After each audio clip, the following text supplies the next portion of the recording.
Hello everyone. Today we are going to revise TDS, tax deduction at source, TCS, tax collection at source and advanced tax. So सबसे पहले हम start करेंगे TDS से. TDS इसके बारे में मैं आपको पहले बता चुका हूँ.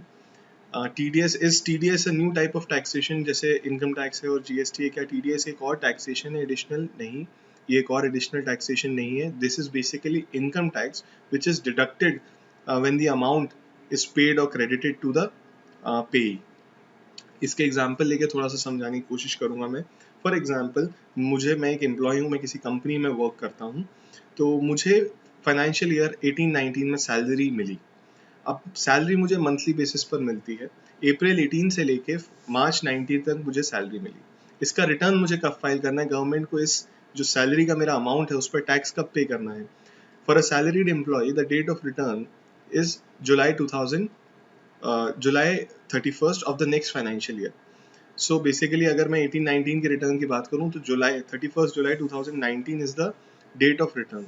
तो उसी दिन मैं अपना पूरा जितना भी सैलरी है उसका असेसमेंट करके, सेल्फ असेसमेंट करके गवर्नमेंट को बताऊंगा कि इतना टैक्स बनता है और उस पर मैं टैक्स पे करूंगा.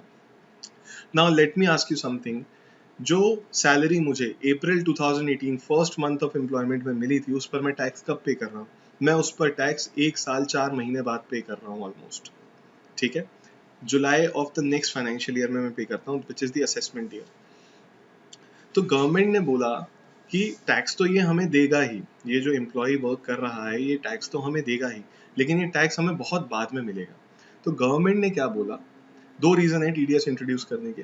गवर्नमेंट ने बोला इसके एम्प्लॉयर से, जो एम्प्लॉय हैं उनके एम्प्लॉयर से गवर्नमेंट ने बोला क्यों ना आप जब सैलरी का पेमेंट इन्हें करते हैं तब एक अमाउंट ऑफ टैक्स जितना इनका बनता है पूरे साल का उसमें से उससे आप डिवाइड कर लीजिए, डिवाइड बाय 12, जो भी एवरेज टैक्स अमाउंट है बेसिकली वो आप इनकी सैलरी, मंथली सैलरी से डिडक्ट कीजिए और हमें एक पीरियोडिक बेसिस पे करते रहिए. उससे क्या होगा, उससे क्या फायदा है सर? उससे फायदा ये है जो टैक्स का अमाउंट आप टैक्स भरते डिपार्टमेंट को, मैं मना नहीं कर रहा हूँ उस चीज़ के लिए, लेकिन जो टैक्स आप 1 साल 4 महीने बाद देते गवर्नमेंट को, वो टैक्स अब गवर्नमेंट को 2 या 3 महीने में ही या हर महीने मिल जाएगा. ठीक है, तो गवर्नमेंट का एक ये फायदा हो गया कि जो अमाउंट उनको बहुत बाद में मिलना है वो पहले मिल गया. ठीक है, अमाउंट उतना ही मिलेगा, ज्यादा कम नहीं होगा, थोड़ा बहुत डिफरेंस हो सकता है, दैट इज ओके. दूसरी बात ये कि आप, अगर मैं बात करूं एक रिलायंस कंपनी की बात करें तो Reliance company, how many employees do you think there are in Reliance companies? Thousands, more than thousands, right? So अब उन थाउजेंड्स एम्प्लॉय को एक एक बार जाके उनसे टैक्स कलेक्ट करवाने के लिए बोलना कि आप हमें टैक्स दीजिए, आप हमें टैक्स दीजिए, आप हमें टैक्स दीजिए, टैक्स बेस बहुत वाइड हो गया. ठीक है, और कोई हो सकता है दे टैक्स और हो सकता है कोई ना भी दे टैक्स. तो यहाँ पर क्या करते हैं, हम रिलायंस को बोलते हैं आप पेमेंट कर रहे हैं 1000 एम्प्लॉय का, आपकी ड्यूटी है टीडीएस कलेक्ट करना. अगर आपने टीडीएस नहीं कलेक्ट किया तो हम आपको पीनलाइज करेंगे. तो इस केस में क्या करता है, रिलायंस खुद ही टीडीएस डिडक्ट कर लेता है. तो जहां आपको उन 1000 एम्प्लॉय से इंडिविजुअली जाके टैक्स कलेक्ट करना पड़ता डिपार्टमेंट को, आप रिलायंस एक ही कंपनी से वो टीडीएस डिडक्ट करने के लिए बोल सकते हैं. और वो टैक्स जो आपको इतने वाइड बेस से कलेक्ट करना पड़ता और उसमें थोड़ा पिल्फरेज हो जाता, मतलब लीकेज हो जाता, कुछ लोग देते कुछ लोग नहीं भी देते, तो वो आपको रिलायंस कंपनी ऑलरेडी डिडक्ट करके उनकी सैलरी में से दे देगी. सर अगर ज्यादा डिडक्ट हो गया तो ऐसा तो नहीं गवर्नमेंट हमसे भी टैक्स, रिलायंस से भी टैक्स मांग रही है, उसके बाद उनके एम्प्लॉयज से भी मांग रही है? नहीं, जो भी टीडीएस आपका डिडक्ट करती है जो भी कंपनी, उसका बेनिफिट आपको अपना जब आप रिटर्न फाइल कर रहे होते हैं तब मिल जाता है. उसमें आ जाता है कि टीडीएस आपका टैक्स इतना बना, लेटेस्ट सपोज आपका टैक्स एक साल में 1 लाख रुपए बना और आपका टीडीएस 50,000 या 70 या 80,000 डिडक्ट हो चुका है, तो आप डिफरेंशियल जो अमाउंट है 20,000 30,000 का वो गवर्नमेंट को पे कर सकते हैं. इन केस आपका पूरा का पूरा टीडीएस डिडक्ट हो गया, 1 लाख का 1 लाख टीडीएस डिडक्ट हो गया, आप कोई पेमेंट मत कीजिए गवर्नमेंट को at the time of your return filing. Sir अगर टीडीएस का पेमेंट, टीडीएस ज्यादा डिडक्ट कर लिया फॉर सम रीजन हमारी कंपनी ने, तो क्या होगा? कोई घबराने वाली बात नहीं, आपको रिफंड मिल जाता है उस टीडीएस का. फॉर एग्जाम्पल आपका टैक्स बन रहा था 1 लाख रुपए और आपकी TDS deducted is 1,20,000, so you will get a refund of 20,000 rupees in whatever time period which has been prescribed. तो ये प्रोसेस है टीडीएस के डिडक्शन का. अब मैंने आपको सिर्फ अभी एक सिनेरियो बताया इसका, when there is a relationship of employer and employee. ये काफी सारे और सिनेरियोज हैं जहां पर भी डिडक्ट होता है। लेट अस सपोज हमेशा ऐसा नहीं होता कि अब मैं फॉर एग्जांपल हम अपनी बात करते हैं, I am a professional, you all are going to be a professional. जब आप किसी क्लाइंट को अपनी सर्विसेज देंगे तब आप प्रोफेशनल सर्विसेज दे रहे हैं, there is no relationship of employer and employ, तो आप कॉन्ट्रैक्चुअल बेसिस पे वो सर्विसेज देंगे, तो क्या वो भी टीडीएस डिडक्ट करेगा? जी हाँ, उसके लिए भी प्रोविजंस हैं। सो बेसिकली यहाँ पर सैलरी को भी कवर कर लिया और बाकी सारे पेमेंट्स को भी कवर कर लिया। So one by one will go and check the provisions of TDS. Let us start with the first section, which is section 192. Section 192 में नेचर ऑफ पेमेंट, ये टेबल को थोड़ा सा एक बार हेडिंग्स देख लें। सेक्शन बताया हुआ है, नेचर ऑफ पेमेंट बताया हुआ है, किस नेचर का पेमेंट कर रहे हैं। उसके बाद थ्रेशोल्ड लिमिट बताइए। थ्रेशोल्ड लिमिट का क्या रेलेवेंस है कि अगर इतना जो अभी अमाउंट थ्रेशोल्ड लिमिट में दिया होगा उससे कम अगर पेमेंट कर रहे हैं, उससे कम अगर पेमेंट कर रहे हैं तब टीडीएस नहीं कटेगा, अगर उससे ज्यादा पेमेंट कर रहे होंगे टीडीएस काटना पड़ जाएगा। पेयर और पेई कौन है? पेयर बेसिकली जो पेमेंट कर रहा होगा उसे हम पेयर बोलेंगे और जिसे पेमेंट मिल रहा होगा उसे हम पेई बोलेंगे। टीडीएस काटने की, टीडीएस डिडक्ट करने की रिस्पॉन्सिबिलिटी, इट बिकम्स ऑब्वियस कि वो रिस्पॉन्सिबिलिटी पेयर की होगी। ठीक है, अच्छा ये टैक्स किसका होगा? अगर मैं आपसे बात करूं ये टैक्स किसका होगा, किसके ऊपर इंसिडेंस है इस टैक्सेशन का? ये इंसिडेंस ऑफ टैक्सेशन पेई के ऊपर है। ऑलराइट, तो टैक्स ये पेई का है, डिडक्ट पेयर कर रहा है और गवर्नमेंट को पे कर रहा है। रेट ऑफ टीडीएस, किस रेट पे काटेंगे टीडीएस? फॉर एग्जांपल मैंने अभी किसी को 10 लाख रुपए का पेमेंट किया, तो what rate of tax I have to deduct, तो ये आपको रेट ऑफ टीडीएस बताएगा, what at what rate you have to deduct TDS. For example 10 lakh रुपए मैंने पेमेंट किया and the rate of deduction of TDS is 10%, तो मैं 1 लाख रुपए टीडीएस उसका काट लूंगा और उसे बैलेंस पेमेंट कितना करूंगा? 9 लाख रुपए। ठीक है, टाइम ऑफ डिडक्शन, कब काटना है TDS, when to deduct it, क्या पेमेंट के टाइम पर काटना है, क्या हम अपनी बुक्स में जब उसे क्रेडिट कर देते हैं पेमेंट को उस टाइम पर काटना है? तो यहाँ पर दो ही ऑप्शन होंगे, या तो आप पेमेंट कर रहे होंगे तब काटना है टीडीएस, या फिर हमने अपनी बुक्स में, किसने अपनी बुक्स में क्रेडिट किया होगा? कौन अपनी बुक्स में क्रेडिट करेगा, पेयर या पेई? ऑब्वियस सी बात है पेयर, आपकी पेयर है वो अपनी बुक्स में उसे क्रेडिट करेगा। चलिए अब हम देखते हैं, राइट, अब हम देखते हैं फर्स्ट सेक्शन, सेक्शन नंबर 192। ये बोल रहा है nature of payment is salary. Salary अगर आप किसी को दे रहे हैं तो आपको टीडीएस डिडक्ट करना है। देखते हैं बेसिक एग्जेम्पशन लिमिट, अब सर कितना टीडीएस डिडक्ट करना है? सैलरी का जो सेक्शन है वो बाकी सारे सेक्शन से अलग है। उसका रीजन ये है कि बाकी सारे सेक्शंस में, जैसे फॉर एग्जांपल इंटरेस्ट का पेमेंट कर रहे हैं या फिर किसी फीस का पेमेंट कर रहे हैं, तो उसमें एक डिफाइंड रेट ऑफ टैक्स दे दिया है कि इतने पर टैक्स काट लीजिए। सैलरी का सेक्शन थोड़ा अलग हो जाता है। उसका रीजन ये है कि जो हमारे सैलरी पर टैक्स लगता है वो स्लैब बेसिस पर लगता है। जो हमारी सैलरी पर टैक्स लगता है वो स्लैब बेसिस पर लगता है, तो किसी के लिए एक रेट देना पॉसिबल नहीं था। यहाँ पर ये हम बात कर चुके हैं डिटेल में क्लास में। एक रेट नहीं दे सकते कि सैलरी पे अगर टीडीएस काटना है तो 10% काट लो, 20% काट लो या 30% काट लो। ठीक है, तो ये रेट नहीं दिया जा सकता। क्यों? क्योंकि अगर सबके लिए आपने बोल दिया कि 10% पे रेट टीडीएस काट लीजिए आप, तो कोई ऐसा भी एम्प्लॉय है जो 30% स्लैब के, किसी का 1 करोड़ का पैकेज है, let us suppose 1 crore salary draw कर रहा है, तो वो ऑब्वियस सी बात है वो 30% रेट के 30% के स्लैब में आ जाएगा। तो अगर आप उसका टीडीएस 10% पे काट रहे हैं तो क्या होगा? वो जितना टीडीएस आपको काटना चाहिए था वो आप नहीं काट पाएंगे, वो बहुत छोटा सा अमाउंट टीडीएस का कटेगा। और अगर आपने सबके लिए रेट 30% कर दिया, तो कोई एक छोटा सा एम्प्लॉय है जिसकी 5 लाख रुपए सैलरी है, जिसका सिर्फ 2,500 टैक्स बनना था, अब तो उतना भी नहीं बनना था, तो उस केस में क्या है, आपने उसका बेमतलब में आपने 5 लाख रुपए पर 1.5 लाख रुपए आप टीडीएस काट लेंगे उसका, तो वो भी जस्टिफाइड नहीं होगा। तो सैलरी के केस में यहाँ पर उन्होंने क्या किया, उन्होंने बोला सैलरी के केस में आपको किसका कितना टीडीएस काटना है वो हम आपको रेट डिफाइन करके नहीं देंगे। हम आपको रेट डिफाइन करके बिल्कुल नहीं देंगे। आपको क्या करना है, आपको सबकी डिटेल्स लेनी है सैलरी एम्प्लॉयज़ की, अपने कितना आप इनकम कर रहे हो, उस हिसाब से जितनी भी उनकी सैलरी आएगी माइनस उनके जितने डिडक्शंस होंगे, चैप्टर 6A के डिडक्शंस अगर कुछ हैं उन एम्प्लॉयज़ के, उन्होंने कहीं 80C 80D 80E में इन्वेस्टमेंट्स करे हुए हैं तो उसका बेनिफिट उनको मिलेगा।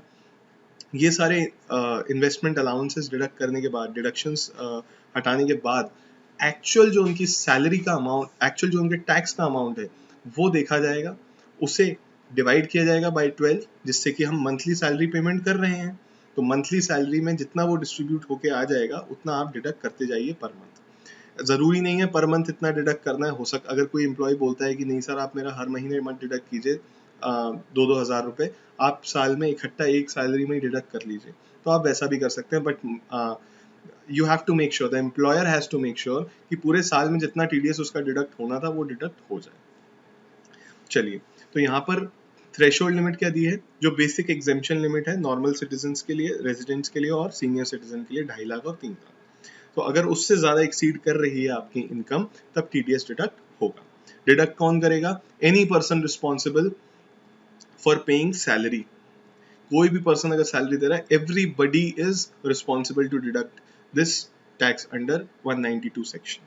ठीक है, इसमें कोई ऐसा नहीं है कि आपका ऑडिट होना जरूरी है तब आपको डिडक्ट करना है, अगर ऑडिट नहीं भी हो रहा है तब भी आपको डिडक्ट करना है, प्रोवाइडेड उस एम्प्लॉय की जो सैलरी है वो टैक्सेबल हो रही हो, उस पर कुछ टैक्स लग रहा हो। अगर मेरे पास 100 एम्प्लॉयज हैं और सारे 100 एम्प्लॉयज का सैलरी, एनुअल सैलरी 2-2 लाख रुपए है, मुझे एक का भी टीडीएस डिडक्ट करने की जरूरत नहीं है।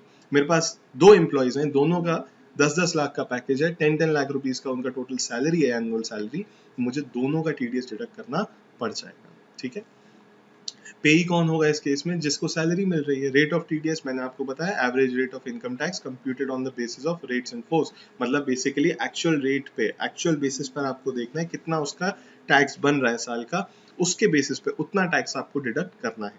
अब वो आप 1 महीने में कर लें, उसको 12 महीनों में डिवाइड करके कर लें, लॉ इस पर कुछ नहीं बोलता। कब डिडक्ट करना है बॉस? जब आप पेमेंट कर रहे होंगे सैलरी का। तो कोई भी एम्प्लॉयर अपने एम्प्लॉय को सैलरी का पेमेंट करेगा तब वो टैक्स डिडक्ट करेगा। लिमिट क्या है? अगर उसकी सैलरी बेसिक एग्जेम्पशन लिमिट से ज्यादा है, उसका कुछ टैक्स बन रहा है, तब वो टैक्स डिडक्ट करने के लिए लायबल हो जाता है। किस रेट पर करेगा बॉस? कोई रेट नहीं दिया यहाँ पर, वो आपको ईच इंडिविजुअल के लिए कंप्यूट करना पड़ेगा, देखना पड़ेगा, और वहां आप देखेंगे कि अगर किसी का टैक्स बन रहा है तो उतना का उतना टैक्स डिडक्ट करना है। लेट अस सपोज किसी की 5 लाख की इनकम है और उस पर टैक्स बन रहा है 2-2.5 हज़ार रुपए, तो आपको वो डिडक्ट करना पड़ेगा। और किसी की 10 लाख की इनकम है, उसके डिडक्शंस होने के बाद उसका कोई टैक्स नहीं बन रहा है, तो आप तब भी टैक्स डिडक्ट नहीं करेंगे। तो बेसिकली ये इंडिविजुअल बेसिस पे देखा जाएगा। ठीक है, अब हम आगे चलते हैं। इस पर थोड़ा ज्यादा टाइम लग गया, बट सारे बाकी आगे जो प्रोविजन है उस पर इतना टाइम नहीं लगेगा। Next is 192A।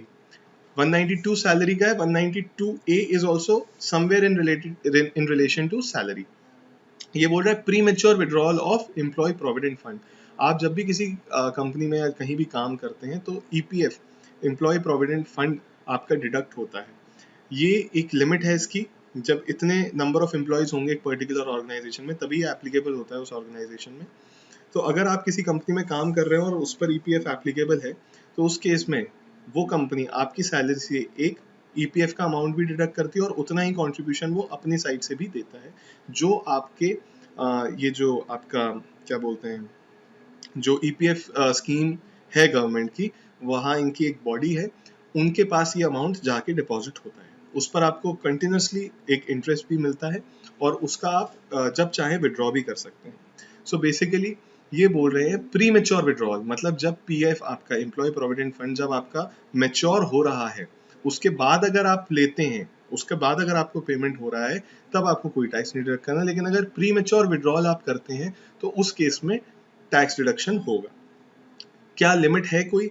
जी हाँ, लिमिट है। अगर 50,000 या उससे ज्यादा का अमाउंट आपको पेमेंट कर रहे हैं तभी टीडीएस डिडक्ट होगा। मेरा अभी रिसेंटली मैंने विड्रॉ किया अपना ईपीएफ का अमाउंट, तो मेरा जस्ट 50,000 से थोड़ा कम था, मुझे 2 साल हो गए जॉब छोड़े हुए।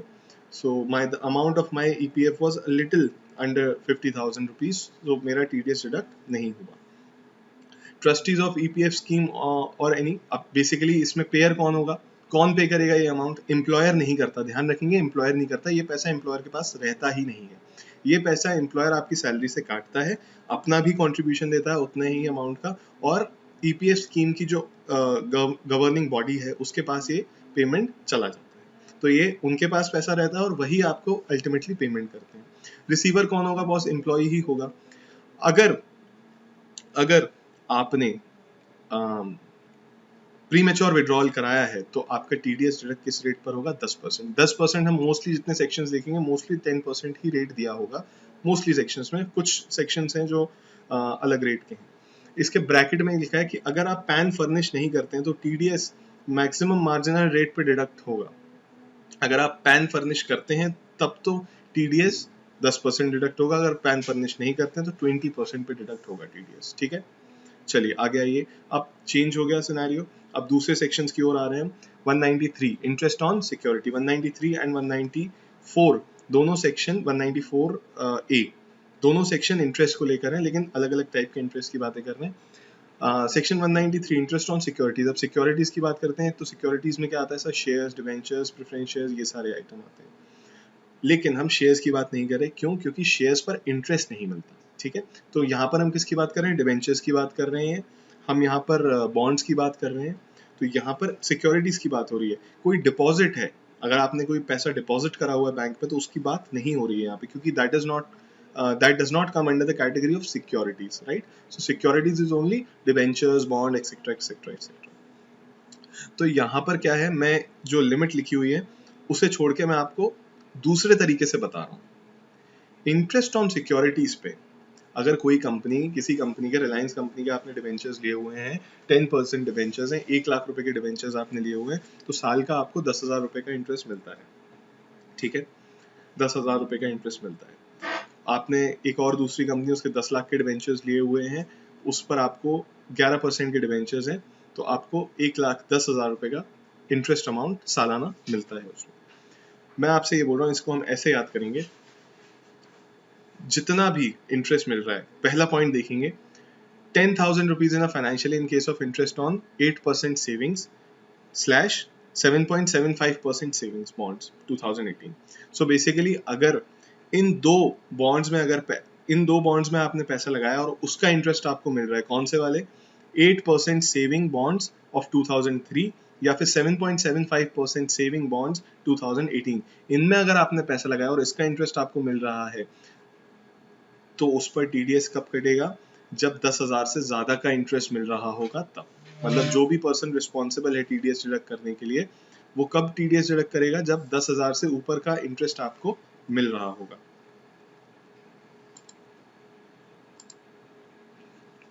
तो अगर इसमें इंटरेस्ट आपको मिल रहा है और 10,000 से ज्यादा अमाउंट है, तभी डिडक्ट होगा टीडीएस। अगला प्रोविजन बोलता है कि अगर आपको इंटरेस्ट ऑन डिवेंचर्स मिल रहा है जो कि किसी पब्लिक कंपनी ने इशू किए हैं, ठीक है, इसे पढ़ने की जरूरत नहीं है ज्यादा। अगर आपको इंटरेस्ट ऑन डिवेंचर्स मिल रहा है फ्रॉम अ पब्लिक कंपनी, तो उस केस में अगर 5,000 से ज्यादा का हुआ इंटरेस्ट, तब आपको टीडीएस डिडक्ट करना है। मतलब उस कंपनी को जिसने आपको इंटरेस्ट दिया है उसे टीडीएस डिडक्ट करना है। यहाँ पर यह भी लिखा है, if the interest is being paid by a account payee cheque, और किसी रेजिडेंट इंडिविजुअल और एचयूएफ को, अगर interest on debentures by a public company to an individual and HUF through an account payee cheque, तब limit दे दी है 5,000 रुपए। तो सर इसका मतलब ये है कि अगर 5,000 से कम का हुआ अकाउंट पेई चेक से, तो हमें ये सारी कंडीशन सेटिस्फाई हो गई। तो अगर 5,000 रुपए कम का पेमेंट हुआ, 5,000 से कम का पेमेंट हुआ, तब टीडीएस नहीं डिडक्ट होगा। बिल्कुल सर। और सर 10,000 का हुआ तब डिडक्ट हो जाएगा। लेकिन सर इसके अलावा मान लीजिए उसने हमें पेमेंट अकाउंट पे चेक के अलावा किसी चीज से किया, तब क्या होगा? या फिर वो पब्लिक कंपनी नहीं है, वो डिबेंचर्स पे इंटरेस्ट नहीं मिल रहा, बॉन्ड पे मिल रहा है। मतलब बेसिकली मैं कह रहा हूँ कि इसमें और इस सिचुएशन में आप दोनों में कवर नहीं हो रहे, तो उस केस में क्या होगा? Basically what I am saying is, अगर आप इंटरेस्ट ऑन सिक्योरिटीज के केस में, अगर आपके ये दोनों टाइप के बॉन्ड्स नहीं है, अगर ये आपके दोनों टाइप के बॉन्ड्स नहीं है, 8% और 7.75% वाली, या फिर आपके जो आपको इंटरेस्ट मिला है वो डिबेंचर्स पर नहीं मिला, जो कि पब्लिक कंपनी ने इशू किए हैं, जो कि एक अकाउंट पे ही चेक से किए, मतलब बेसिकली इन दोनों कैटेगरीज में अगर कवर नहीं हो रहे, उसके अलावा कोई इंटरेस्ट ऑन सिक्योरिटीज मिला है, तो उस केस में क्या 10,000 और 5,000 से अगर कम का इंटरेस्ट मिला तो क्या टीडीएस डिडक्ट नहीं होगा? नहीं बॉस, इसको ऐसे नहीं समझेंगे, बल्कि केस उल्टा है। अगर इन दोनों कैटेगरी के अलावा अगर आपको इंटरेस्ट मिलता है तो उस पर कोई लिमिट ही नहीं है। इसका मतलब ये है, अगर 1,000 का इंटरेस्ट मिला तब भी टीडीएस डिडक्ट होगा। तो यहाँ पर तो आप ये मान लीजिए कि इंटरेस्ट ऑन सिक्योरिटीज पर जितना भी इंटरेस्ट मिलेगा, कहीं से भी मिलेगा, उस सब पर टीडीएस डिडक्ट होगा। बस इन दो केसेस के अंदर एक लिमिट दे दी है। इन दो केसेस के अंदर एक थ्रेशोल्ड लिमिट दे दी है कि इससे ज्यादा हुआ तभी डिडक्ट करेंगे इन केसेस में। तो इसके अलावा अगर कुछ है तो उस पर टीडीएस डिडक्ट हो जाएगा, अगर बहुत छोटा अमाउंट हुआ तो भी। ठीक है, कौन काटेगा टीडीएस? जो पेमेंट कर रहा है इंटरेस्ट का, जो कंपनी होगी वही काटेगी, जो person who is responsible to make payment. किसका टीडीएस डिडक्ट होगा? Any resident. ठीक है, कितना रेट है? 10%। At the time of credit of such income to the account of the payee or at the time of payment, whichever is earlier. So basically कब होगा? जब पेई की बुक्स में ये क्रेडिट हो जाएगा या फिर जब आपने पेमेंट किया होगा, whichever is earlier। तो अगर आपने पहले पेमेंट कर दिया है तो आप उस टाइम पर बेसिकली कंपनी ये देखेगी कि हमने पेमेंट कब किया, उस डेट पर वो टीडीएस काट लेगी। Interest other than securities, interest other than interest on securities, basically मतलब सिक्योरिटीज हम ऊपर पीछे छोड़ा है, अब इसके अलावा कोई अगर इंटरेस्ट है तो उस केस में क्या होगा? उस केस में बॉस अभी पहले ये समझना है कि किस इंटरेस्ट की बात हो रही है। बैंक में एफडी कराई, बैंक में एफडी कराई, उस पर इंटरेस्ट मिलता है, क्या वो एफडी सिक्योरिटी बोलते हो आप? नहीं। बैंक में सेविंग डिपॉजिट पड़ा हुआ है, बैंक में एक सेविंग बैंक अकाउंट है, उस पर भी इंटरेस्ट मिलता है, बहुत कम इंटरेस्ट मिलता है लेकिन उस पर भी मिलता है। दूसरी बात, हम सेविंग्स अकाउंट में इतना पैसा रखते नहीं है, सो उस पर भी इंटरेस्ट मिलता है, क्या वो सिक्योरिटी है आपकी? नहीं सर। और भी बहुत तरह के अकाउंट्स होते हैं जहां हमने किसी को पैसा डिपॉजिट करा, उस पर हमें इंटरेस्ट मिलता है। मैं दूसरी बात बोलूंगा, मैंने किसी और को पैसा, किसी और को लोन दे दिया तो उस पर मुझे इंटरेस्ट मिल रहा है। मैंने किसी इंडिविजुअल को लोन दे दिया, उस पर मुझे इंटरेस्ट मिल रहा है, क्या आप उसे सिक्योरिटी बोलेंगे? नहीं सर, उसे भी सिक्योरिटी बोलेंगे। इंटरेस्ट मिल रहा है? हाँ मिल रहा है। So that will also be covered under 194A। तो यहाँ पर क्या क्या कवर हो जाएगा? सारी चीजें कवर हो जाएंगी यहाँ पर। अगर किसी इंडिविजुअल को आपने पैसे दिए हैं, उससे इंटरेस्ट मिल रहा है, आपको लोन दिया आपने जो बिजनेस में चलता है आज की डेट में, तो उस पर अगर इंटरेस्ट मिल रहा है, that will also be covered over here. ठीक है, और अगर बैंक में एफडी कराई है, कोई भी किसी भी टाइप का डिपॉजिट कराया, that will also be covered. Right, चलिए सर, ठीक है। इसके बाद बात करते हैं लिमिट क्या है, स्टैट्यूटरी लिमिट क्या है। तो लिमिट देखेंगे इस केस में क्या है। ये जो ब्लॉक में करा हुआ है, जो बोल्ड करा हुआ है, ये अमेंडमेंट है, तो ये ध्यान देंगे इसके ऊपर। ये लिमिट पहले कुछ और थी, अब 40,000 हो गई है। अगर 40,000 का ज्यादा का अमाउंट होगा पूरे साल में तभी टीडीएस डिडक्ट होगा। 40,000 से ज्यादा का अमाउंट होगा पूरे साल में तभी टीडीएस डिडक्ट होगा। लेकिन ये देख लेते हैं ये लिमिट किसके लिए है। इन केस ऑफ इंटरेस्ट क्रेडिटेड और पेड बाय, किसने पे किया होगा? किसी बैंक ने आपको पे किया। मतलब मेरी एक एफडी है बैंक में, उस पर मुझे साल में 30,000 का इंटरेस्ट मिला, क्या टीडीएस डिडक्ट होगा? नहीं होगा बॉस। सर 60,000 का इंटरेस्ट मिला, टीडीएस डिडक्ट होगा? बिल्कुल हो जाएगा। सर 41,000 का इंटरेस्ट मिला, डिडक्ट हो जाएगा। ठीक है, या फिर बैंक के अलावा किसी कोऑपरेटिव सोसाइटी में आपने पैसा लगाया हुआ है जो कि बैंकिंग बिजनेस में इन्वॉल्व है। कई कोऑपरेटिव बैंक्स होते हैं, आपने नाम सुना हुआ, डीसीसीबी है और बाकी एनएसबी है, बहुत सारे बैंक्स हैं जो कोऑपरेटिव सोसाइटी की तरह रजिस्टर्ड होते हैं, but they are doing banking business. या फिर किसी पोस्ट ऑफिस से, या फिर किसी पोस्ट ऑफिस से आपको इंटरेस्ट मिला है under a notified scheme. In all the above cases आपका जब टीडीएस डिडक्ट कब होगा? जब 40,000 से ज्यादा का एक फाइनेंशियल ईयर में आपको इंटरेस्ट मिलेगा। ठीक है, चलिए सर, यही लिमिट 40,000 की जो लिमिट है वो 50,000 हो जाती है जब हम सीनियर सिटीजन्स की बात करते हैं।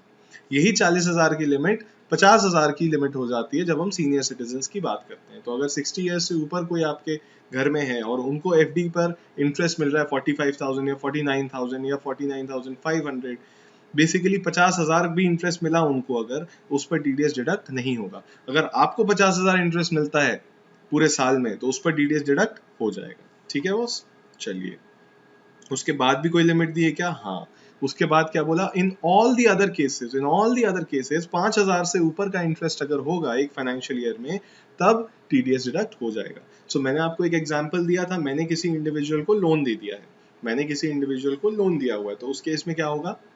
वो मुझे इंटरेस्ट पे करेगा। ठीक है, तो वो मेरा टीडीएस डिडक्ट करेगा क्या? अगर सर पूरे साल में 5,000 से ज्यादा का इंटरेस्ट उसने आपको पे किया तो वो डिडक्ट करेगा। ठीक है, कौन डिडक्ट करेगा टीडीएस? पेयर कौन होगा इस केस में? सर इंटरेस्ट कौन दे रहा है? बैंक ही तो दे रहा है सर।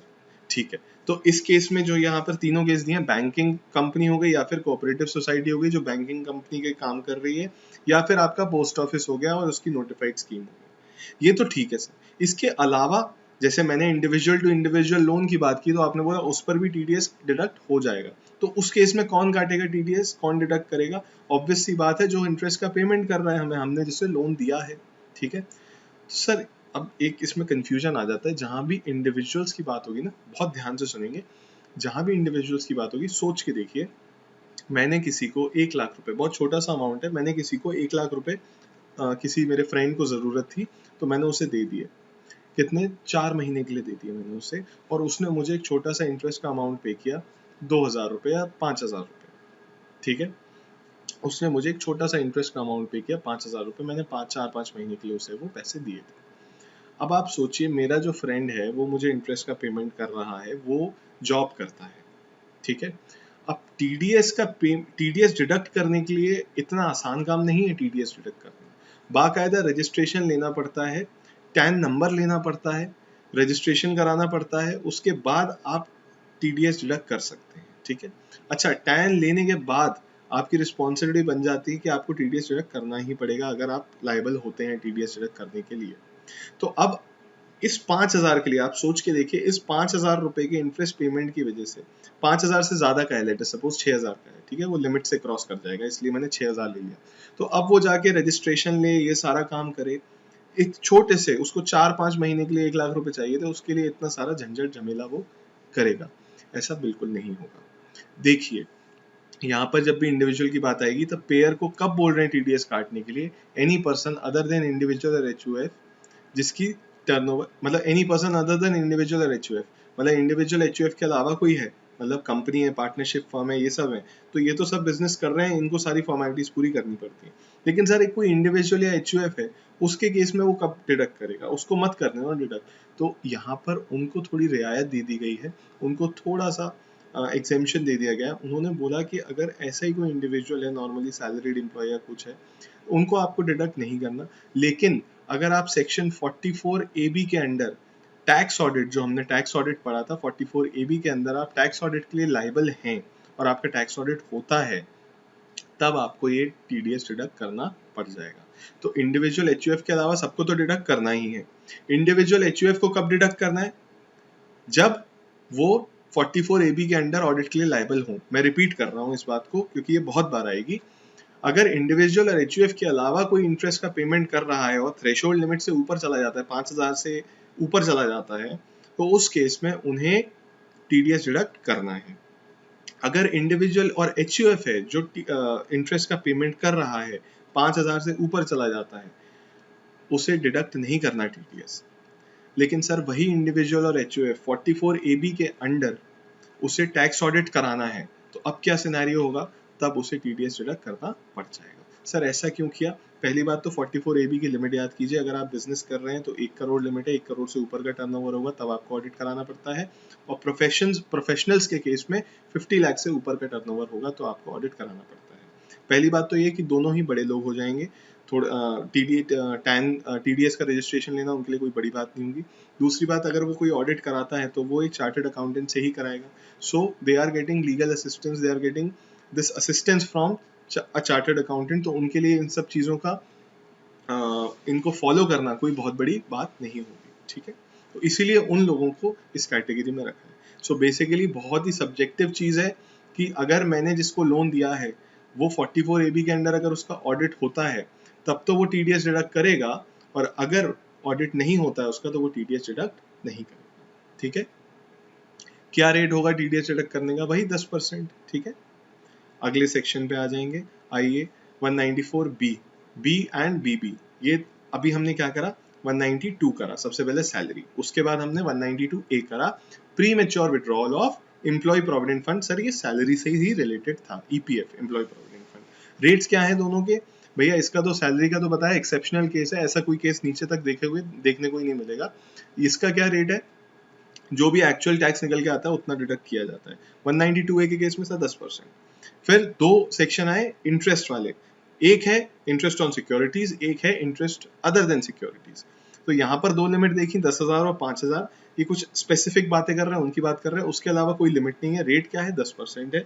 इसके बाद नीचे आएंगे अदर देन सिक्योरिटीज पे, तो थ्रेशोल्ड लिमिट क्या है सर? अगर आप नॉर्मल मतलब रेजिडेंट है तो 40,000, अगर सीनियर सिटीजन है तो 50,000।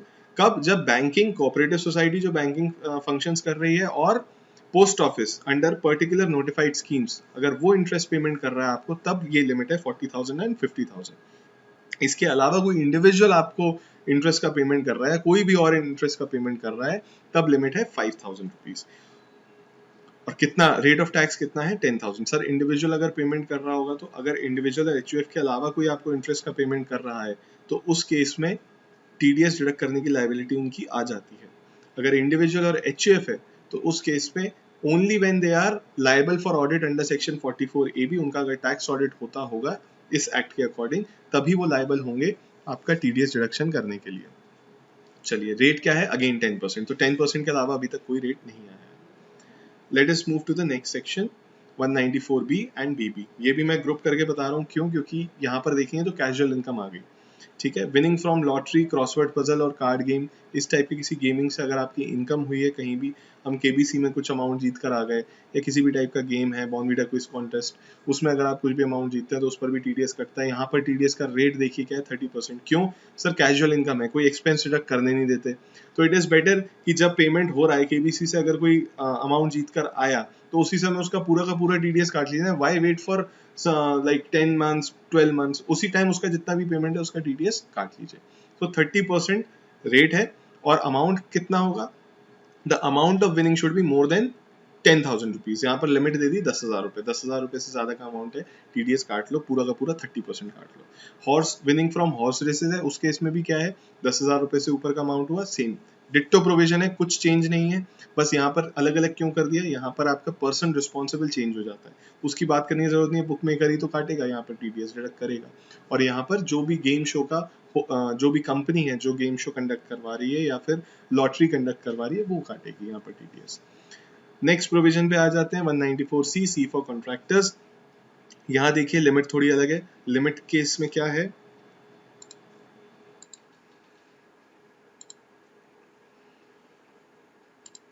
इस केस में लिमिट क्या है? अगर कोई भी आप कॉन्ट्रैक्टर्स को पेमेंट करते हैं तो अगर सिंगल पेमेंट कर रहे हैं तो थ्रेशोल्ड लिमिट इज 30,000। मतलब अगर सिंगल पेमेंट 30,000 से ऊपर का हुआ, 31,000 का हुआ, तभी आपको टीडीएस डिडक्ट करना है। लेकिन पूरे साल में सिंगल पेमेंट्स तो सर 20-20 हजार के थे, लेकिन ऐसे हमने 10 पेमेंट कर दिए थे, तो पूरे साल के लिए उन्होंने बोला अगर एक पर्टिकुलर फाइनेंशियल ईयर में एक पार्टी को आप 1 लाख से ज्यादा का पेमेंट कर रहे हैं तो उस केस में क्या होगा? तब भी टीडीएस डिडक्ट हो जाएगा। फॉर एग्जाम्पल, मैंने 20-20 हजार के 3 पेमेंट किए, टीडीएस डिडक्ट होगा। दोनों लिमिट में अप्लाई करके देखते हैं। सिंगल पेमेंट इज 20,000, उससे ज्यादा का नहीं है। थ्रेशोल्ड क्या है? 30,000। तो आप टीडीएस डिडक्ट करेंगे? नहीं करेंगे। तीनों बार सर, तीनों बार टीडीएस डिडक्ट नहीं करना, तीनों बार दोनों ही लिमिट से बच के निकल रहे हैं। मैं बोल रहा हूँ 20,000 का पेमेंट किया 6 times in a particular financial year, तब आप देखिए 30,000 की इंडिविजुअल पेमेंट की लिमिट से तो वो बच के निकल गया, लेकिन इन टोटलिटी अगर देखोगे तो आपने पूरे साल में उसे 1,20,000 का पेमेंट कर दिया, तब सेकंड लिमिट में वो फॉल कर जाएगा और आपको टीडीएस डिडक्ट करना पड़ेगा। चलिए, इसके बाद कौन करता है टीडीएस डिडक्ट? ये सारे ऑर्गेनाइजेशंस के नाम दिए हुए हैं, बेसिकली सारे ही कवर हो जाते हैं इसमें। इंडिविजुअल एचयूएफ भी कवर हो जाता है, जिसको 44AB के अंडर ऑडिट कराना होता है। किसका टीडीएस डिडक्ट होगा सर? किसका टीडीएस डिडक्ट होगा? जो भी कॉन्ट्रैक्टर होगा उसका टीडीएस डिडक्ट होगा, including supply of labour. Supply of labour होना जरूरी है इस केस में। अब सॉरी, नेक्स्ट केस क्या है? हाँ, रेट ऑफ डिडक्शन क्या है? रेट ऑफ डिडक्शन अगर हम देखेंगे तो 2 रेट दिए हुए हैं, 1% एंड 2%। सो यहाँ पर हमें रेट देखना है। अब रेट, एक कैटेगरी का जो रेट है वो इंडिविजुअल एचयूएफ के लिए, और उसके अलावा इंडिविजुअल एचयूएफ के अलावा अगर कोई है तो दूसरा रेट है उसके लिए। अब आपको ये याद रखना है कि 1% किसके लिए और 2% किसके लिए है। तो सिंपल सी बात ये है, एक कंपनी होगी वो ज्यादा बड़ा बिजनेस कर रही होगी, या एक इंडिविजुअल होगा वो ज्यादा बड़ा बिजनेस कर रहा होगा। ऑब्वियस सी बात है, अगर किसी ने कंपनी इनकॉर्पोरेट कराई है, so the quantum of the business of company is always going to be more than, mostly मैं ऑलवेज नहीं बोलूंगा, मोस्टली वो इंडिविजुअल से ज्यादा होगा। Otherwise nobody would go to the trouble of incorporating the entire company. तो आपको क्या लगता है 1% टीडीएस किसका काटा जाएगा? 1% टीडीएस इंडिविजुअल और एचयूएफ के केस में डिडक्ट होगा, क्योंकि वो छोटे लोग हैं तो कम अमाउंट डिडक्ट होगा, ऐसे याद कर लेंगे। और एचयूएफ और इंडिविजुअल के अलावा अगर कोई है तो उसका टीडीएस कितना डिडक्ट होगा? 2%। चलिए सर, अगले प्रोविजन पे 194D is for insurance commission. Insurance commission अगर आपको पेमेंट हो रहा है 15,000 से ज़्यादा का अमाउंट है एक फाइनेंशियल ईयर में, तो आप TDS डिडक्ट करेंगे। सिर्फ कौन डिडक्ट करेगा भाई? जो भी इंश्योरेंस बिजनेस कर रहा होगा वो ऑर्गेनाइजेशन। यहाँ पर रेट क्या है? 5% रेट है यहाँ पर। अगला प्रोविजन 194DA, यहाँ पर इंश्योरेंस कमीशन की बात कर रहे हैं और यहाँ पर any sum under a life insurance policy, आपने कोई LIC पॉलिसी कराई थी और उसका पेमेंट अगर आपको मिल रहा है, वो मैच्योर हो गई है तो उसका पेमेंट आपको मिल रहा है, अमाउंट कितना है? 1 लाख से ऊपर का अमाउंट होना चाहिए। एग्रीगेट अमाउंट ऑफ पे टू अ पे इन अ फाइनेंशियल ईयर, 1 लाख से ऊपर का अगर अमाउंट है तब आपको TDS डिडक्शन होगा। कौन करेगा डिडक्ट? जो भी इंश्योरेंस कंपनी होगी वो डिडक्ट करेगी। किसका डिडक्ट होगा? किसी भी रेजिडेंट का। रेट ऑफ डिडक्शन 1%,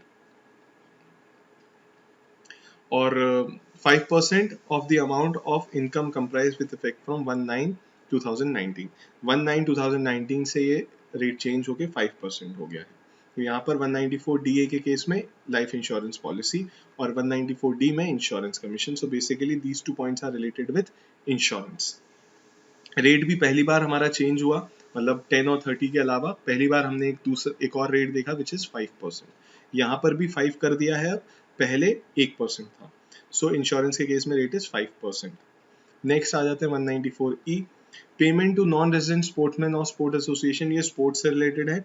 यहाँ पर अगर जो भी इनकम रेफर किया इन्होंने 115BBA में, उसका अगर आप पेमेंट करते हैं नॉन रेजिडेंट स्पोर्ट्समैन या फिर स्पोर्ट्स एसोसिएशन को, यहाँ पर हमारे इंडिया के जो स्पोर्ट्स एसोसिएशन है या स्पोर्ट्समैन है उनकी बात नहीं हो रही है, जो बाहर से आते हैं। फॉर एग्जांपल कोई IPL खेलने इंडिया में आता है तो उसको अगर आप पेमेंट कर रहे हैं, या फिर कोई और टूर्नामेंट खेलने ऑस्ट्रेलियन टीम इंडिया में कोई क्रिकेट मैच के लिए आई, उनको अगर आप कोई पेमेंट करते हैं या फिर उनकी एसोसिएशन को कोई पेमेंट करते हैं, तो उस केस में TDS इस सेक्शन में डिडक्ट होगा। जाहिर सी बात है, कौन डिडक्ट करेगा? जो भी पेमेंट कर रहा है, जो भी हमारी स्पोर्ट्स बॉडी या फिर स्पॉन्सर्स होंगे वो जो पेमेंट कर रहे होंगे। यहाँ पर डिडक्ट किसका होगा TDS? नॉन रेजिडेंट स्पोर्ट्समैन का। मैं फिर से बोल रहा हूँ, रिपीट कर रहा हूँ, नॉन रेजिडेंट यहाँ याद रखना जरूरी है। या तो नॉन रेजिडेंट स्पोर्ट्समैन है या कोई स्पोर्ट्स एसोसिएशन है इंडिया से बाहर की। रेट यहाँ पर देखिए अलग रेट आ गया, 20% आ गया यहाँ पर रेट। कोई थ्रेशोल्ड लिमिट नहीं है, कोई भी थ्रेशोल्ड लिमिट नहीं है यहाँ पर। इंश्योरेंस के केस में क्या थी लिमिट? कमीशन के केस में कमीशन कम अमाउंट का होता है, सो द लिमिट इज 15,000, और इंश्योरेंस पॉलिसी ज्यादातर ज्यादा अमाउंट की होती है, बड़े अमाउंट की होती है, तो limit is 1 lakh rupees. Next आ जाते हैं, यहाँ पर कोई थ्रेशोल्ड लिमिट नहीं है, रेट भी अलग है, थ्रेशोल्ड लिमिट भी नहीं है, तो ये थोड़ा अलग सा प्रोविजन है। 194EE, payment of deposit under NSS। अगर NSS के अंडर कोई पेमेंट कर रहे हैं डिपॉजिट का, 2,500 से ऊपर का अमाउंट है एक फाइनेंशियल ईयर में, तब TDS डिडक्ट हो जाएगा। किसको पेमेंट कर रहे होंगे आप? इंडिविजुअल और HUF को, तब 10% इंटरेस्ट 10% रेट से डिडक्ट होगा। अगले पे आ जाते हैं 194G, commission on sale of lottery tickets. अगर लॉटरी टिकट्स का सेल हो रहा है तो उस पर कोई कमीशन आप पे करते हैं किसी को, जो भी आपके डीलर्स होते हैं जो पे करते हैं, जो बेचते हैं आगे, उन पर अगर कमीशन पे करते हैं आप, तो 15,000 से ऊपर का अमाउंट होगा एक फाइनेंशियल ईयर में, तब आपको TDS डिडक्ट करना है। यहाँ पर रेट क्या है? कमीशन पे अभी एक और सेक्शन आएगा कमीशन का, वो हम देखेंगे, 194H आएगा, उसमें ब्रोकरेज और कमीशन की बात होगी, तब वहां भी यही सेम रेट है 5% का। Any person responsible for paying any income by way of commission, remuneration or price by whatever name called on lottery tickets. So basically अगर जो भी person payment कर रहा है कमीशन का, ब्रोकरेज का, इन केस ऑफ लॉटरी टिकट्स, तो ये वाला प्रोविजन किसके लिए है? लॉटरी टिकट्स के लिए है।